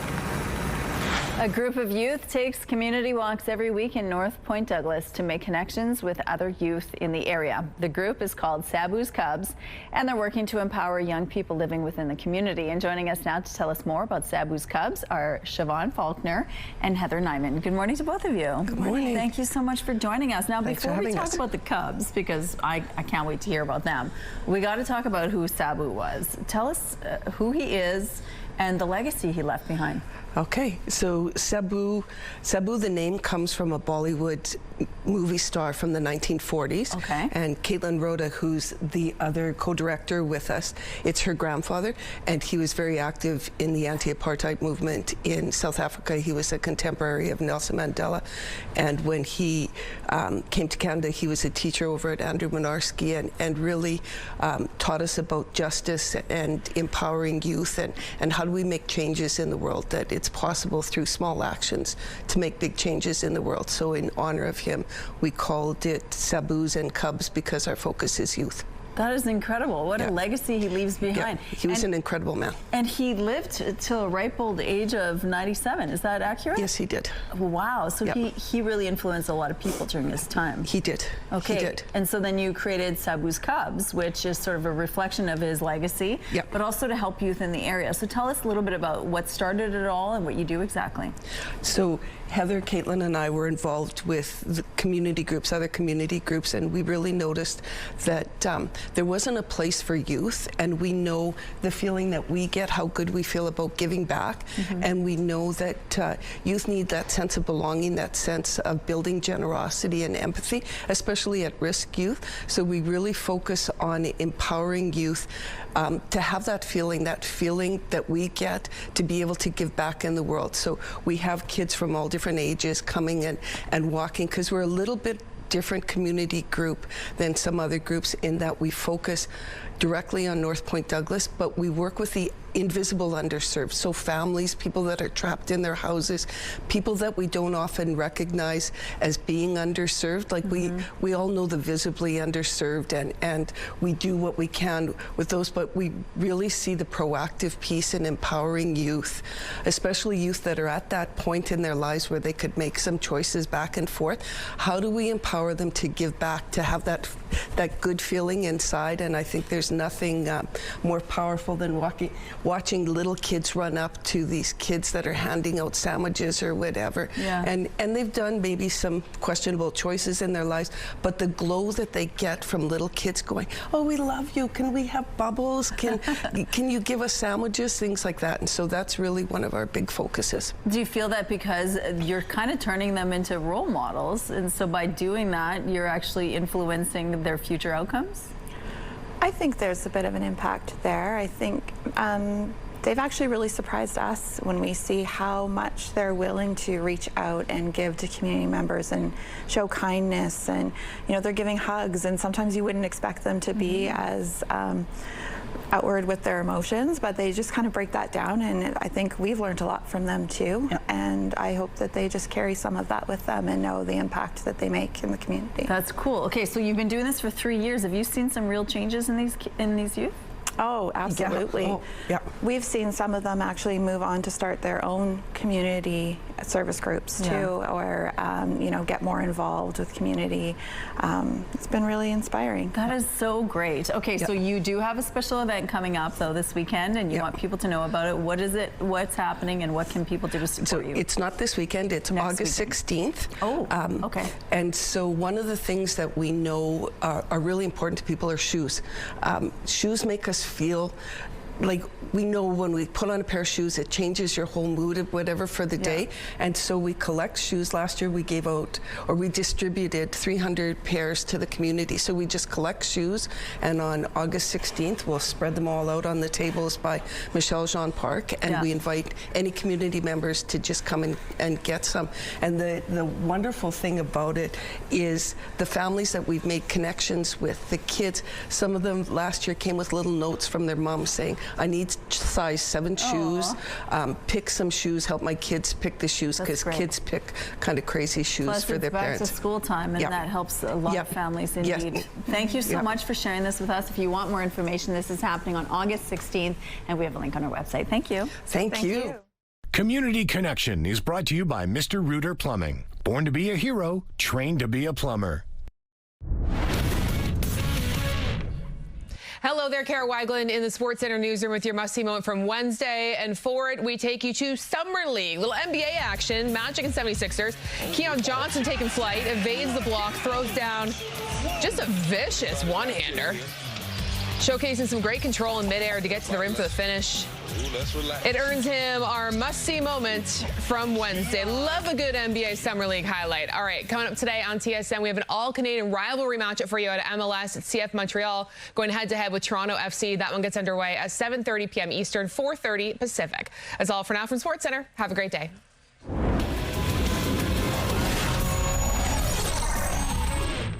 The TSN Must-See Moment is brought to you by Super Blinds and Draperies, featuring Hunter Douglas products. It's Thursday, July 16th. Businesses back the blitz. While many in the West End community say it's time for police to make a stronger anti-drug stance a permanent neighborhood fixture. Fiery reaction. Unions slammed the rail company's decision to run a train into an Ontario fire zone while praising their crew members' quick action in the face of extreme danger. And we showed you river volleyball earlier this week. Now these Mahjong players are beating the heat of southern China by playing it cool in the pool. Your Morning Winnipeg starts right now.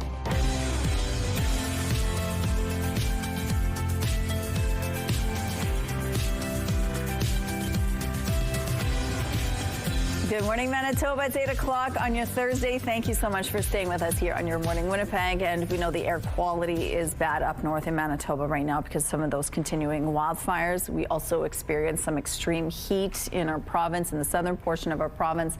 It was hard for us to breathe. So imagine for people with issues breathing, it makes it even harder. So the Manitoba Lung Association is going to join us at about 8:15 to give us some reminders on how to protect your lungs when it's this difficult to breathe outside. But we might get a reprieve from that with the rain we're getting today. Yes, the good news is we've got some rain, and potentially the north has some rain in their forecast. Sorely needed, as mentioned, with those wildfires. We don't want the onslaught we saw last month, certainly, but we are going to get a nice sprinkle. Hopefully nothing doesn't seem like anything too extreme. But 19 degrees currently, some light winds currently. Winds are out of the northeast, very light. Pressure is rising, humidity sitting at 88%. So yes, we're going to be likely hanging on to that rainfall off and on throughout the day. And then that thunderstorm activity could be wrapped in a little later on this morning. Our radar gives us a sense of that. You can start to see it drift further into our neck of the woods while it was really keeping its eye on the southwest yesterday, really bearing down on that region. So most of us are joining that party today in southern Manitoba. Meanwhile, a separate system likely to bring rainfall to the northwest today, but a stronger chance of that overnight. Much needed because these areas in white represent those that are dealing with air quality warnings because of those ongoing wildfires and all that smoke. And we've got one little heat warning there lasting in Lynn Lake and Leaf Rapids because temperatures there very hot, much hotter than what we're going to see here. In terms of our future cast, we get a better sense of how the system system will play out. So you can see it really all engulfing all of southern Manitoba. And then as the day progresses, it does seem to clip out pretty quickly and maybe giving us a pocket of sunshine here or there. However, with it, some thunderstorm activity could be lingering through the evening. There's a good chance of that as you see those remnants still picking up the end of that system. And then the northwest, this is the system I mentioned that could bring rainfall likely overnight and then drifting further into the east in time for tomorrow while we start to clear out. You probably felt a notable shift in our temperatures. That continues today, 25 degrees, but we're heating up and clearing up into the weekend. Your weather art of the day, this one is stunning by 10-year-old Jessie. Really pretty. And if you've got any budding weather artists in your life, please do submit their weather artwork to our website, ctvnewswinnipeg.ca. There you're going to fill out the form because that means your art can be shown on Your Morning Winnipeg, but it's also going to enter you into our monthly contest. That's going to get you a chance to win a $100 gift card from Crockadoodle on Keniston and Regent. The weather art of the day is brought to you by Crockadoodle Paint Your Own Pottery, now open on Regent and Keniston. Businesses in the West End say violence and crime are plaguing their neighborhood. They say a recent 10-day crackdown by police on open drug use made a difference, and they want it to continue. A lot of us were very concerned about the escalating level of violence and the threats that we were seeing, robberies. There have been some daytime stabbings. Now businesses, the Lions Manor, and others in the Sherbrooke, Maryland community have written an open letter calling for action. They would like to see a recent 10-day crackdown on open drug use by police extended. They say it made a difference. Mayor Scott Gillingham says he agrees. He'd like to see the enforcement blitz return. I've been door knocking over this week and some of the evenings, and a lot of people have expressed their appreciation for the Winnipeg Police Service and the crackdown on open illegal drug use. But it's unclear if the blitz will continue or if police will release the results of the week-and-a-half-long operation. In a statement to CTV News Winnipeg, police say they are in the process of reviewing the operational outcomes and community impacts as well as feedback. When police announced the sweep, they did provide stats for the first 2 days of the operation. It said there were 100 interactions with people using drugs and 25 arrests. There's been lots of reaction to that train traveling near Armstrong, Ontario that was surrounded by a wall of flames. The union representing the train's crew is sounding the alarm. Okay, y'all need to hurry up here. Like, seriously, we're encased in flames now. Many things can go wrong in a situation like that. And that's why, as the union represent those engineers and conductors, those who are operating the trains, we're more than concerned right now. We will get to the bottom of this, that's for sure. The train was supporting evacuees from Armstrong when it was overtaken by fire. Everyone managed to escape and no one was hurt. But the union says CN should never have sent a train down those lines. The Teamsters Canada Rail Conference is commending the crew's professionalism and quick response, saying the team's actions saved lives. CN has now suspended rail operations in that area. Armstrong is one of 6 communities under mandatory evacuations due to the wildfires. About 250 people live in the community, roughly 250 kilometers north of Thunder Bay. As temperatures soar to around 40 degrees in parts of China, these people have found a fun way to beat the heat. This is in southwest China, and it's trendy these days to play mahjong in the pool. Tables have been set up in the shallow end at the water park pool. It's going to be another hot day there today with highs around 35 degrees.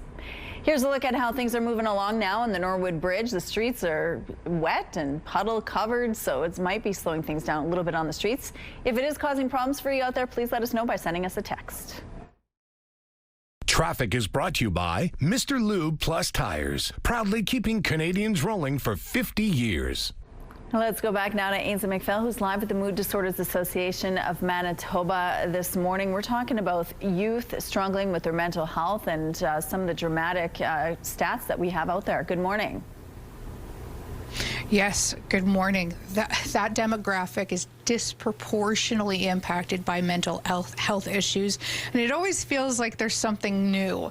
Dr. Anju Bajaj is joining us now, AI contributing to that. And when you hear AI, a lot of people, there's almost a fear because of the certainty and the unknown. As it pertains to youth and struggling with mental health, what is the impact there? Yeah, AI is again, invading our privacy nowadays. People are again becoming so cautious about AI. In my opinion, we should embrace the AI. But there is somewhat anxiety is happening. People are still not, again, figuring it out how to use that one. Yeah, when we talk. When it comes Sorry, go on. When it comes to the youth in particular.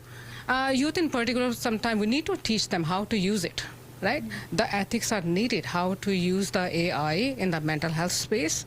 Right, because I think the education is needed. This is why we have a med camp here to provide the education about the music, art, drama, because some people, they cannot describe themselves through the other ways of AI or the mental health. Then they find the creativity, then they find the value through that music, art, drama. Yeah. And when you're participating in a MAD camp, it's through the generous support of so many Manitobans. You guys have an event coming up. Yes, we have a Minds in Blooms coming up. It's on the September 9th, and where it's our second time after the pandemic. We used to have it before, and this is again the intention to provide opportunities about the AI, about the mental health, about the stigma, and the suicide prevention. So all these topics will be covered in that one, and we urge the community to come forward and help us out. And at the end of the day, it's helping kids in your line of work. How important is that? It is such an important, because we are seeing the mental health is declining. We talk about physical health all the time, that we should have physical camp, soccer camp, hockey camp. Of course, these are important, but we just miss the topic. Mental health is as important as the physical health too. So this is why we need to have more and more camps like that. Thank you so much. And Mood Disorders Association Manitoba is truly helping our community. More at 8:38. Thank you, Ainsley. Dramatic video released in court yesterday showing an unmarked police car ramming people on a scooter. CTV's John Woodward on the impact it had on the case. At first glance, the collision captured on these surveillance videos barely looks real, but it is, and that's a police officer behind the wheel. Maybe the cops watch too many crime movies. It all happened in Whitby on June 25th, 2024. A team of Toronto officers went to a mall plaza with a Canadian Tire to see if they could arrest a man named Trayvon Palmer. They saw him riding an electric scooter with another man, Paul Lewis, and one officer radios this. Coming up to the driveway for the garden center with a Canadian Tire. We should block him in here and take him right now. Constable Joshua Baksh takes that as a signal to accelerate his unmarked vehicle into the moving scooter, sending the pair flying. Palmer takes off, Baksh follows, rushing through the garden center. Meanwhile, Lewis goes back for a gun, and he gets hit again by another police car, then crushed between them. Lewis was arrested, severely injured, and taken to hospital. Police found the gun and laid charges. Lewis's lawyer challenged that gun evidence in court, and a judge tossed it, saying there was no urgency or justification for using what could have been lethal force in that first collision. Not a suspect, not wanted, not observed committing crime should never have to be facing being run over by a 4,000-pound vehicle as a kinetic weapon. Palmer and Lewis have since walked free. Baksh was charged by the SIU and has pleaded guilty to assault. The TPS said in a statement, as the matter is before the courts, any internal disciplinary matters will wait until criminal matters have concluded. The officer continues to work at TPS in a non-public facing role. Former Toronto Mayor John Sewell says the TPS should take a stronger stand against this. This cop thought he could get away with this and he was doing something reasonable. I mean, maybe he didn't think at all. About the consequences of this split-second decision, John Woodward, CTV News. The CTV Live Eye is brought to you by Bath Fitter, your bath and shower experts for more than 40 years. It is really starting to come down out there. It's 19 degrees in Winnipeg with a good amount of rain already falling. Winds remain light, pressures on the rise, humidity sitting at 96%. So yes, this low pressure system has been kind of teasing us for the last day. We got little bursts of rain here or there in Winnipeg, while the southwest was dealing with its full effects yesterday as well. But you can see it's really migrating further into the east, bringing rain likely throughout the day and evening. Meanwhile, as we turn our attention to the north, still these ongoing air quality warnings in effect for those areas in white, kind of an L-shaped pattern. Obviously, those wildfires still a major concern, spreading that smoke. The good news is you too have some rainfall, so hopefully that can move the needle a little bit. And there's also this lone heat warning still in effect in and around Lynn Lake and Leaf Rapids, because temperatures there very much still humid, while we have come down a little bit to reality with the incursion of a cold system that came yesterday. 25 degrees, so that's slightly below seasonal. 26 is what's typical. typical. Look for that rain and thunderstorm activity potentially into the afternoon, and those winds out of the southeast at 20 kilometers per hour. Overnight tonight, temperatures dipping to 19, not losing a lot of heat. Likely to hang on to that rain, though, and maybe some more convective activity. Winds staying strong out of the southeast. Tomorrow we clear out nicely. We'll start off with some cloud coverage, dry though, and lots more sunshine into the afternoon. A high of 27 with those northwesterly winds persisting. We get even hotter into the weekend. 28 on Saturday and cracking 30 degrees by Sunday again under clear sunny skies. Coming up after the break, we're learning about how you can protect your lungs during wildfire season.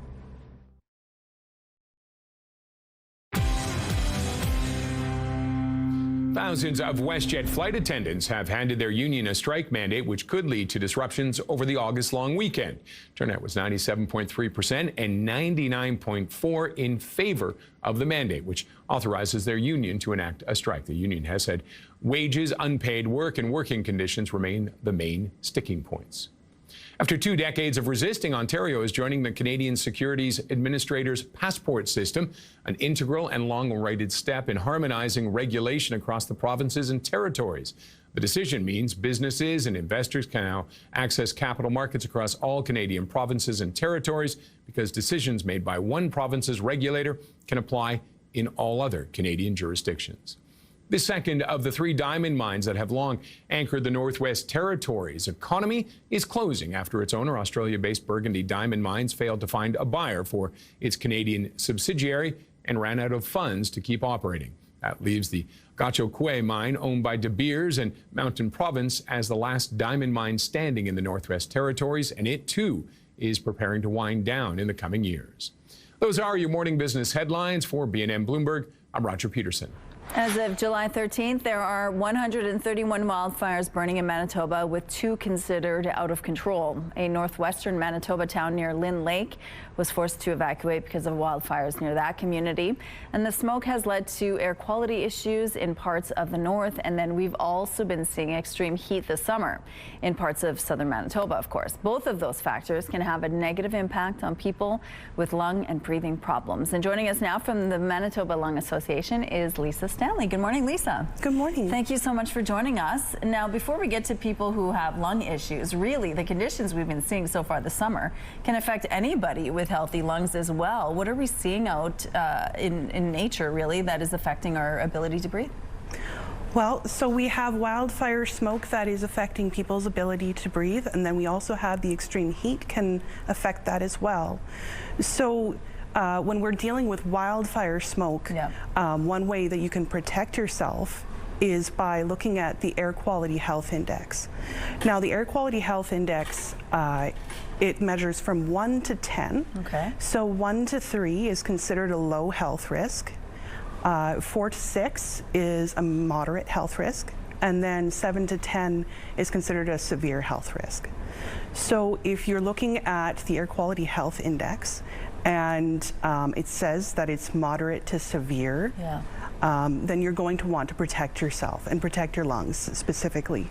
And not just anybody with lung problems, anybody really should do what they can to protect their lungs, right? Yes. So how do you do that? So one way that you can protect your lungs is to limit your exposure to extreme heat or wildfire smoke. Okay. Because if you have high exposure to it, then it's going to cause inflammation of your lungs and your airway. So staying hydrated is really important in that case. If you're going to be spending time outside, a good way to protect yourself is to keep an eye on the Air Quality Health Index. And if it's showing that it's going to be a moderate to severe risk, try to limit your exposure.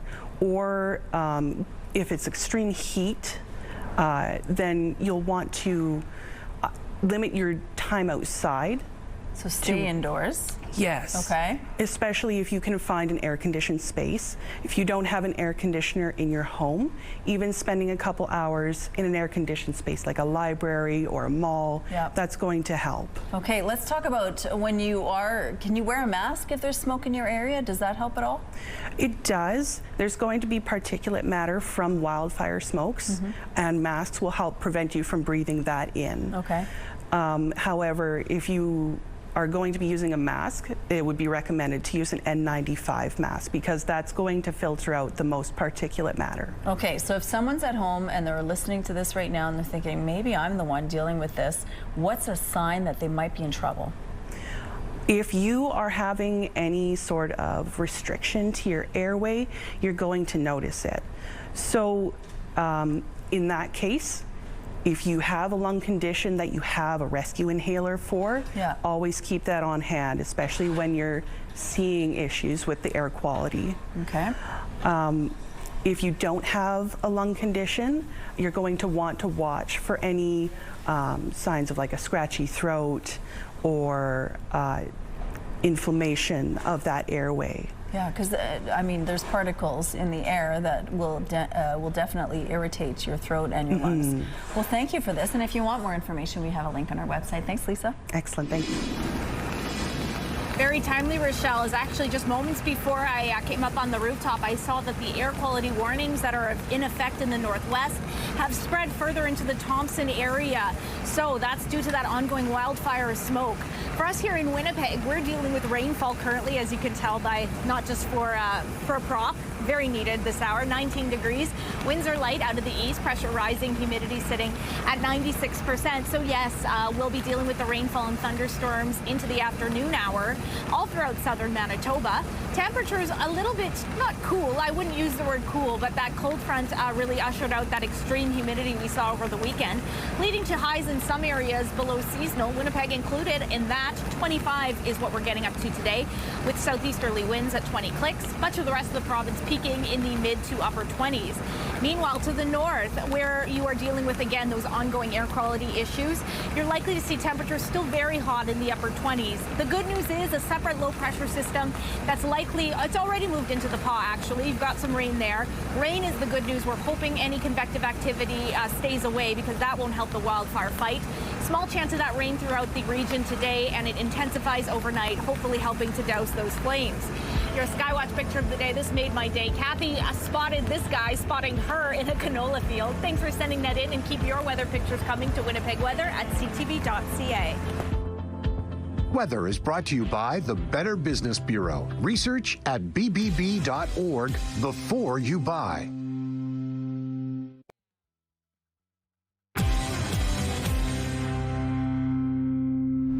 Good morning. From floods to fires to storms, the extreme weather across Canada is not only expensive to recover from, it's also getting pricier to guard against. CTV's Mike Le Couture is in Ottawa, where they're still dealing with the aftermath of a recent major deluge. 2 weeks after the flooding in Ottawa, the cleanup continues. The water was up to here on me when I came down. On Canada Day, Paul Maloney's washer and dryer were floating.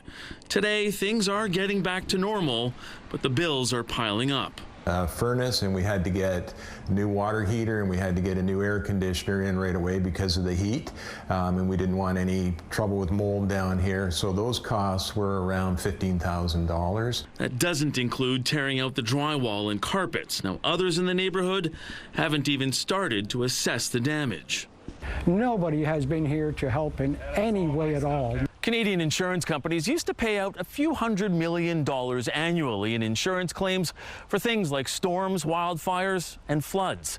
But in the last few years, that number has ballooned. And in 2024, there were over $9 billion in insured losses. The Insurance Bureau of Canada says it's driven by extreme weather. According to Statistics Canada, $23 billion in catastrophic claims were filed between the end of 2019 and 2025 for property and casualty insurance. It's led to home and mortgage premiums going up by 45%. An insurance company might say, we're not going to offer that coverage anymore because it makes no sense for an insurance company to pay tens of thousands of dollars every year or every couple of years for the same thing. The Maloney had 2 previous claims because of a crack in his foundation, so damage from the July 1st flooding isn't covered. Went upstairs, laid on the bed, and I'm like, okay, what's the next step? I don't know where we go from here. The Insurance Board of Canada says all levels of government need to address land planning issues in neighborhoods that could be prone to fires and floods, so that extreme weather doesn't cause extreme damage. Michael Couture, CTV News, Ottawa. An Ontario couple has pleaded guilty to taking thousands of dollars from people who thought they were buying Taylor Swift concert tickets. No comment. Don't comment.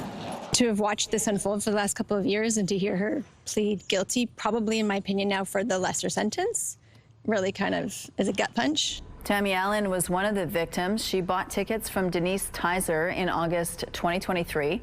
Allen says she was confident in the purchase because Tizer is someone she knows.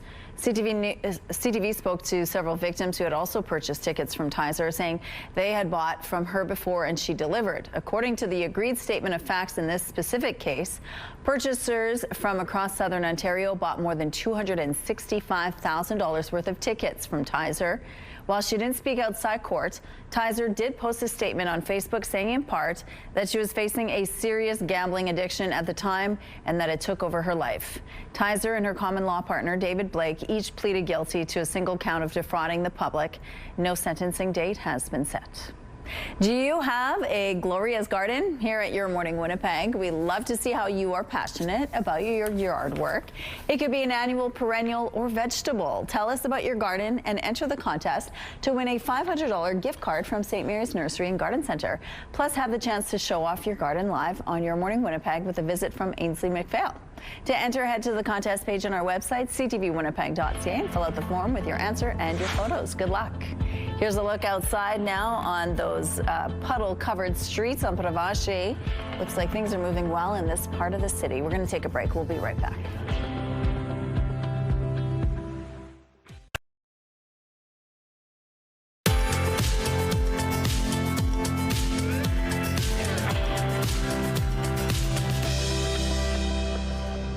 Going to need all the rain gear today. It's already pretty soggy to kick off our Thursday. It's 19 degrees, light winds, pressure on the rise, humidity sitting at 96%. Yeah, slowly but surely that rain has been ramping up. Yesterday, we kind of had it in our rearview mirror. It bared its head sometimes, occasionally for little periods, but went away. Today, though, very much looks to be a prolonged exposure.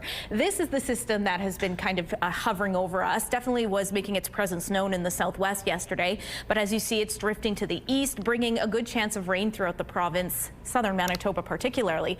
Meanwhile, ongoing air quality warnings have now expanded further east in and around Thompson due to that wildfire smoke.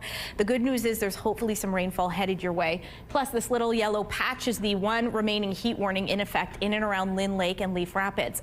I mentioned the northeast hopefully getting some rain. Small chance of that coming to Thompson, where air quality is degrading. Stronger chance of it arriving overnight, while the rest of the region deals with a mix of sun and cloud and warm temperatures into the upper 20s. Northwestern Manitoba, likely a rainy day for you. In fact, it's already begun in the Paw. It's likely to continue today and tonight with very hot highs. You can see why that heat warning is in effect in the upper 20s. Southwestern Manitoba, rain and thunderstorms expected off and on throughout the day. Highs there in the mid-20s. A little bit warmer for us in Winnipeg at 25, when 26 is seasonal. Rain to start, maybe some thunderstorms into the afternoon with southeasterly winds. Northwestern Ontario also could be getting a taste of this system. 26 degrees in Kenora, 28 in Dryden, with rain and thunderstorms potentially throughout the day.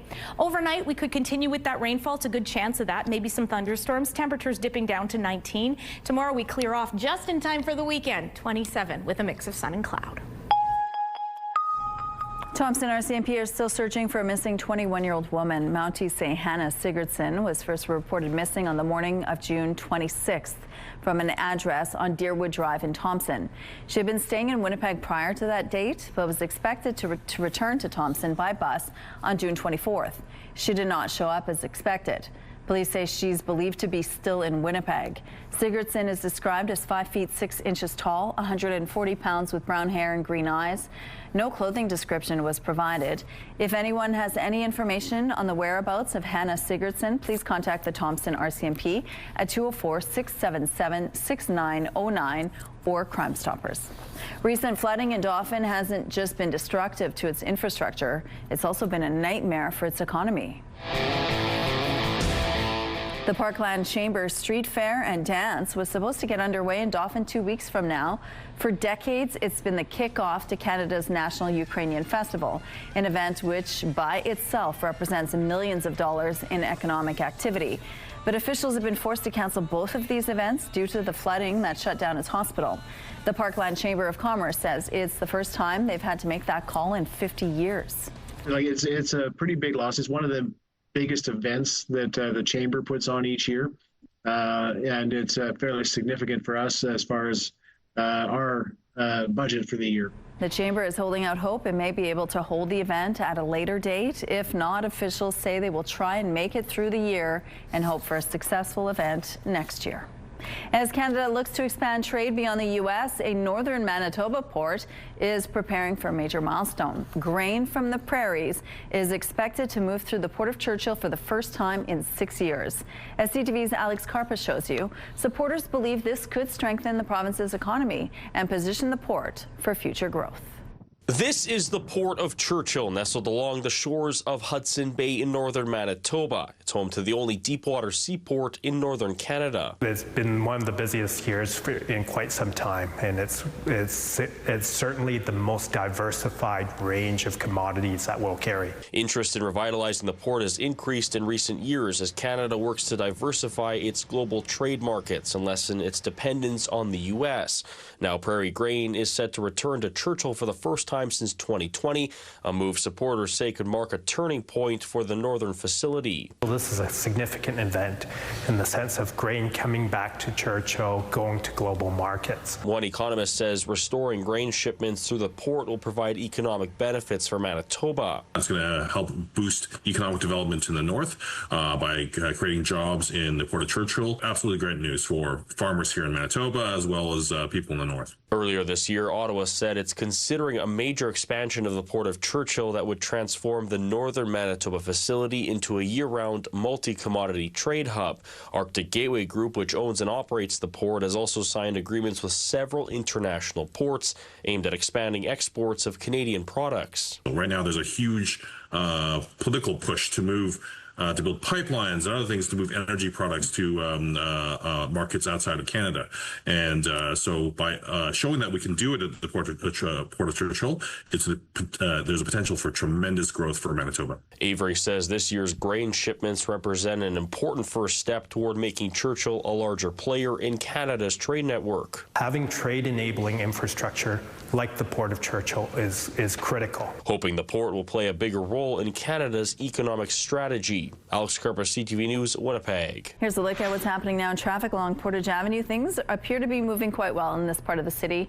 If you see any problems out there, please send us a text to let us know. And let's look now at your gas prices. In Winnipeg, the average is $1.68. That's 5 cents higher than yesterday. The lowest price in the city is $1.55. All this info is on GasBuddy.com. The Price at the Pump is brought to you by the Kidney Foundation. Help by donating your card today. And it's time now for your answers to our question of the day. Today is National Personal Chef Day, so we asked what's the best dish you cook? Sweet and sour meatballs for Susan, one of my favorites. Chicken souvlaki for Carol. Lori shared, I am not the greatest cook, but when I asked my husband, he said, anything you cook is the best. That's why we have been together 30 years. Kim cooks alivenci. It's a Romanian dish made with cornmeal and cottage cheese baked in the oven and served with a cream onion dill sauce. Unkti likes cooking macaroni with bacon. Sandy texted, the best dish I can cook is baby potatoes in cream fresh dill sauce. My date bars are pretty good too. Cheryl makes delicious ribs and meatballs. Darren cooks French toast every time the grandkids sleep over. Homemade lasagna and stag chili dip appetizer for April. And Mark says the best dish that I ever made is potato salad using sweet potatoes. Teresa shared the best dish I cook is definitely my balsamic chicken. It could be in a restaurant. I'm sure it's delicious. Thank you to all of you for your responses. Question of the day, brought to you by Provivo, Manitoba's #1 cool sculpting clinic, science-backed body contouring. Going back now to Ains and McPhail, we're learning all about MAD camps that are, of course, at the Mood Disorders Association of Manitoba. Hi, Ainsley. Good morning. We've been bumping around the different rooms throughout the morning, but today we're going to give you a bit of a tour of our MAD camp and what it looks like. Rita Chahal is joining us once again. So where are we right now? A lot of the action goes on here. In a few minutes, kids are going to start coming in. This is going to be bustle on, activity here. But this is where a lot of the kids, when we first arrived, and they do a lot of their art activities.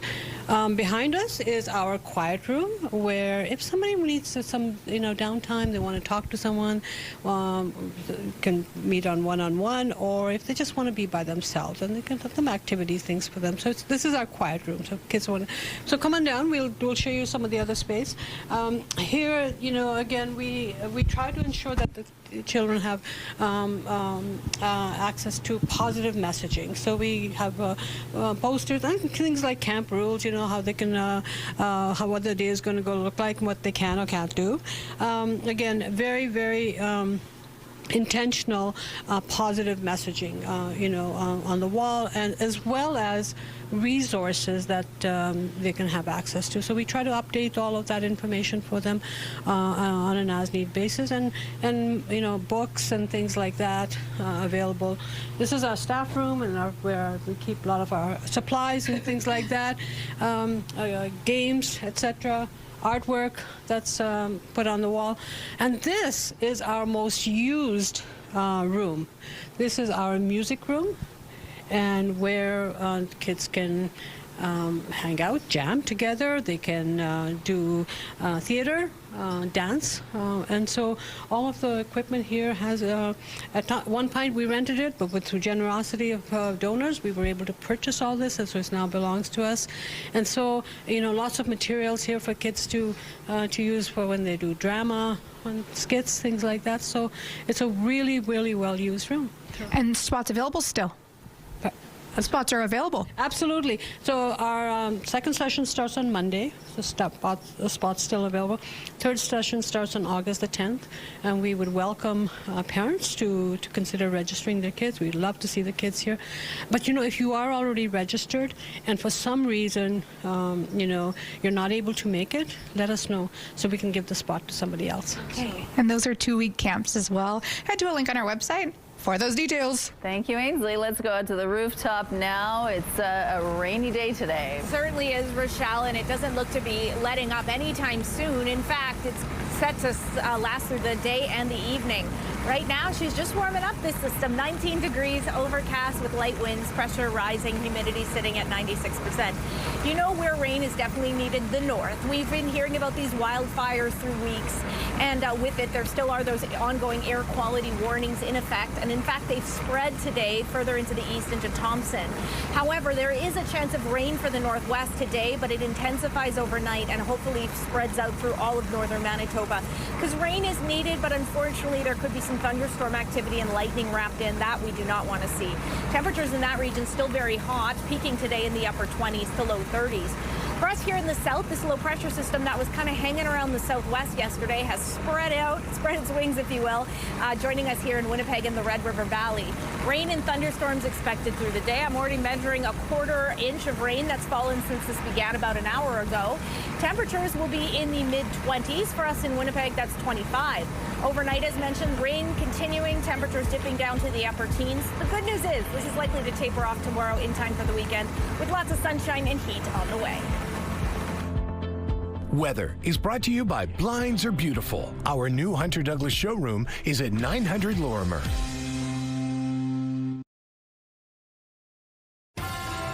Have a news tip? When you see news happening, let CTV News Winnipeg know. Text your tips, pictures, and videos to 10400. That's 10400. Message and data rates may apply. If you've ever bought something online, you may have checked the product reviews, but it turns out many of those could be fake. CTV's Pat Foran has more. The fake review problem in general is so much worse than most people are really aware of. Kay Dean is a former U.S. federal investigator who founded Fake Review Watch. She contacted CTV News after she noticed fake reviews being posted for a Toronto window company. Whoever was posting them was using the names of famous actors who don't even live in Canada. The scammers are using the names of celebrities, which is just absurd. Bruce Springsteen, Tom Hanks, Lauren Bacall. It's an obvious red flag if you see that Jack Nicholson, Denzel Washington, Matt Damon, Julia Roberts, or Al Pacino all took the time to leave reviews about windows and doors. CTV News contacted the business, which claimed, "Our window company has never instructed, authorized, or knowingly engaged anyone to post fake reviews or create fake business listings on our behalf." Dean says fake reviews are rampant on the web. This is just a snapshot of what's happening routinely on Google. We also reached out to Google, which said our policies clearly state reviews must be based on real experiences and information and do not allow reviews or ratings that have been paid for. But this has definitely impacted my business, and as well as other businesses in the area as well. A man we'll call John asked us to shield his identity. He owns a computer business in the Toronto area and says his main competitor is using fake 5-star reviews. He says he's losing customers and that Google should crack down on fraud. At the end of the day, when a business is buying reviews to outrank visibility against competitors in the area, that's just unfair. Dean says Google is making money on fake reviews and needs to do more to stop them to create a level playing field. My advice to consumers is go back to the old tried and true method of getting your information by word of mouth, not to rely on reviews. Pat Foran, CTV News. A field full of sunflowers symbolizes warmth, sunny days, and summer. The town of Altona is getting ready to celebrate its annual and free Manitoba Sunflower Festival from July 24th to the 26th. The festival celebrates the flower, but also the community. And joining us now to tell us more is the recreation programmer and events coordinator for the town of Altona, Brittany Winkler. Good morning, Brittany. Good morning. Thank you so much for joining us. Now, what makes the sunflower so beautiful and perfect? Sunflowers are stunning. They're bright. They're big. It's a beautiful field. Yeah, and just the yellow, right? Seeing yellow like that just helps to brighten someone's day. Why did Altona decide to celebrate the sunflower? That's a really great question, actually. I think just with all the sunflower fields around Altona and the giant Van Gogh on the easel in Altona, I think that was the start of the Manitoba Sunflower Festival. But I actually don't know the actual reason of the sunflower. Okay. You stumped me on that one. Well, we love it. And obviously it's great for pictures as well. But let's talk about the Manitoba Sunflower Festival. It's been happening every year. Tell us about how it all began and what it's about. Yeah, so it's the 61st Manitoba Sunflower Festival, July 24th through 26th. We boast a fun, free family weekend for residents of Altona and the surrounding community. And what happens at this festival? Like, what is it, a 3-day festival? Tell us details about it. Yeah, so it's a 3-day festival. We start Friday around 5 p.m. with children's activities and then a stage show in the evening with a band called Brothers Keep. They're a local band to the Altona area. Then Saturday, we have a pancake breakfast in the morning, followed by a parade, and then festival goers come to the Altona Centennial Park to start their day with food trucks, inflatables, mini golf, stage shows, children's entertainment, all kinds of things for kids and families to take part in. And there's so many different activities. You mentioned some live music, but we're seeing some of the images here that you have sent us, and there's a lot going on, including some yoga. There's looks like some street racing. Tell us about all the different things families can enjoy here. Yeah, so in the past we've had yoga in the park. That is something not happening this year. We've also had street racing. We've had fire truck pulls. We've had wrestling, petting zoos, car shows, all those types of things. What does it bring? What does it bring to the local economy of Altona having this festival every year?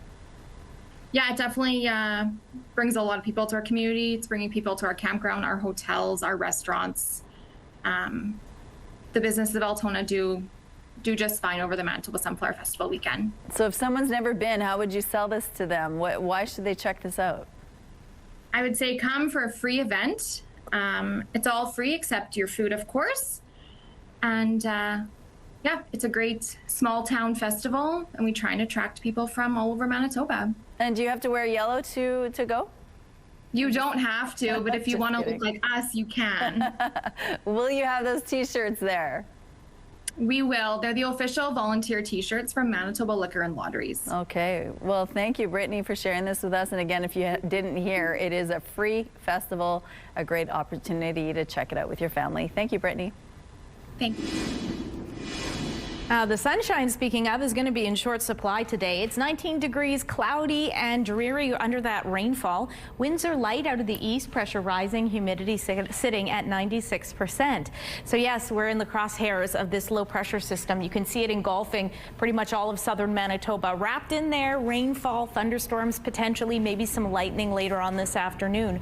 Meanwhile, our friends to the north could really use some rain because these areas lit up in white are under an air quality warning because of those ongoing wildfires.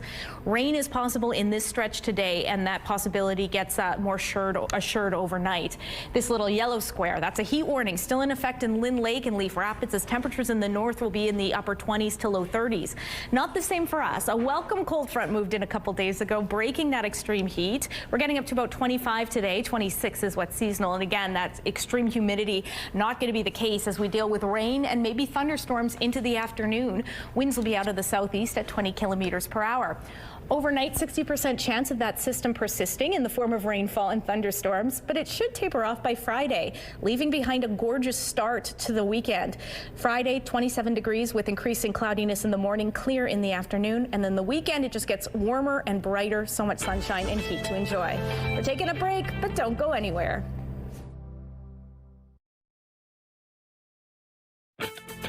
Rooftop arrangements provided by Lacoste Garden Center. Salon services provided by Essentique Spa Salon. Well, if you want to know how cool your mom is, see if she can hang with your friends.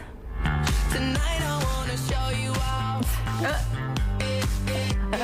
This Vancouver mom was invited out to party with her daughter and her friends. They played beer pong, took selfies, posed for the camera, and of course danced at the club. Mom and daughter seemed like they were having a fabulous time, so more people should consider talking their mom out to the club. I agree. Yeah, why not? I don't know if my mom would do it. But you think your mom never went clubbing? Grow up, everyone. They invented beer pong. Exactly. Now to a debate for the summer season.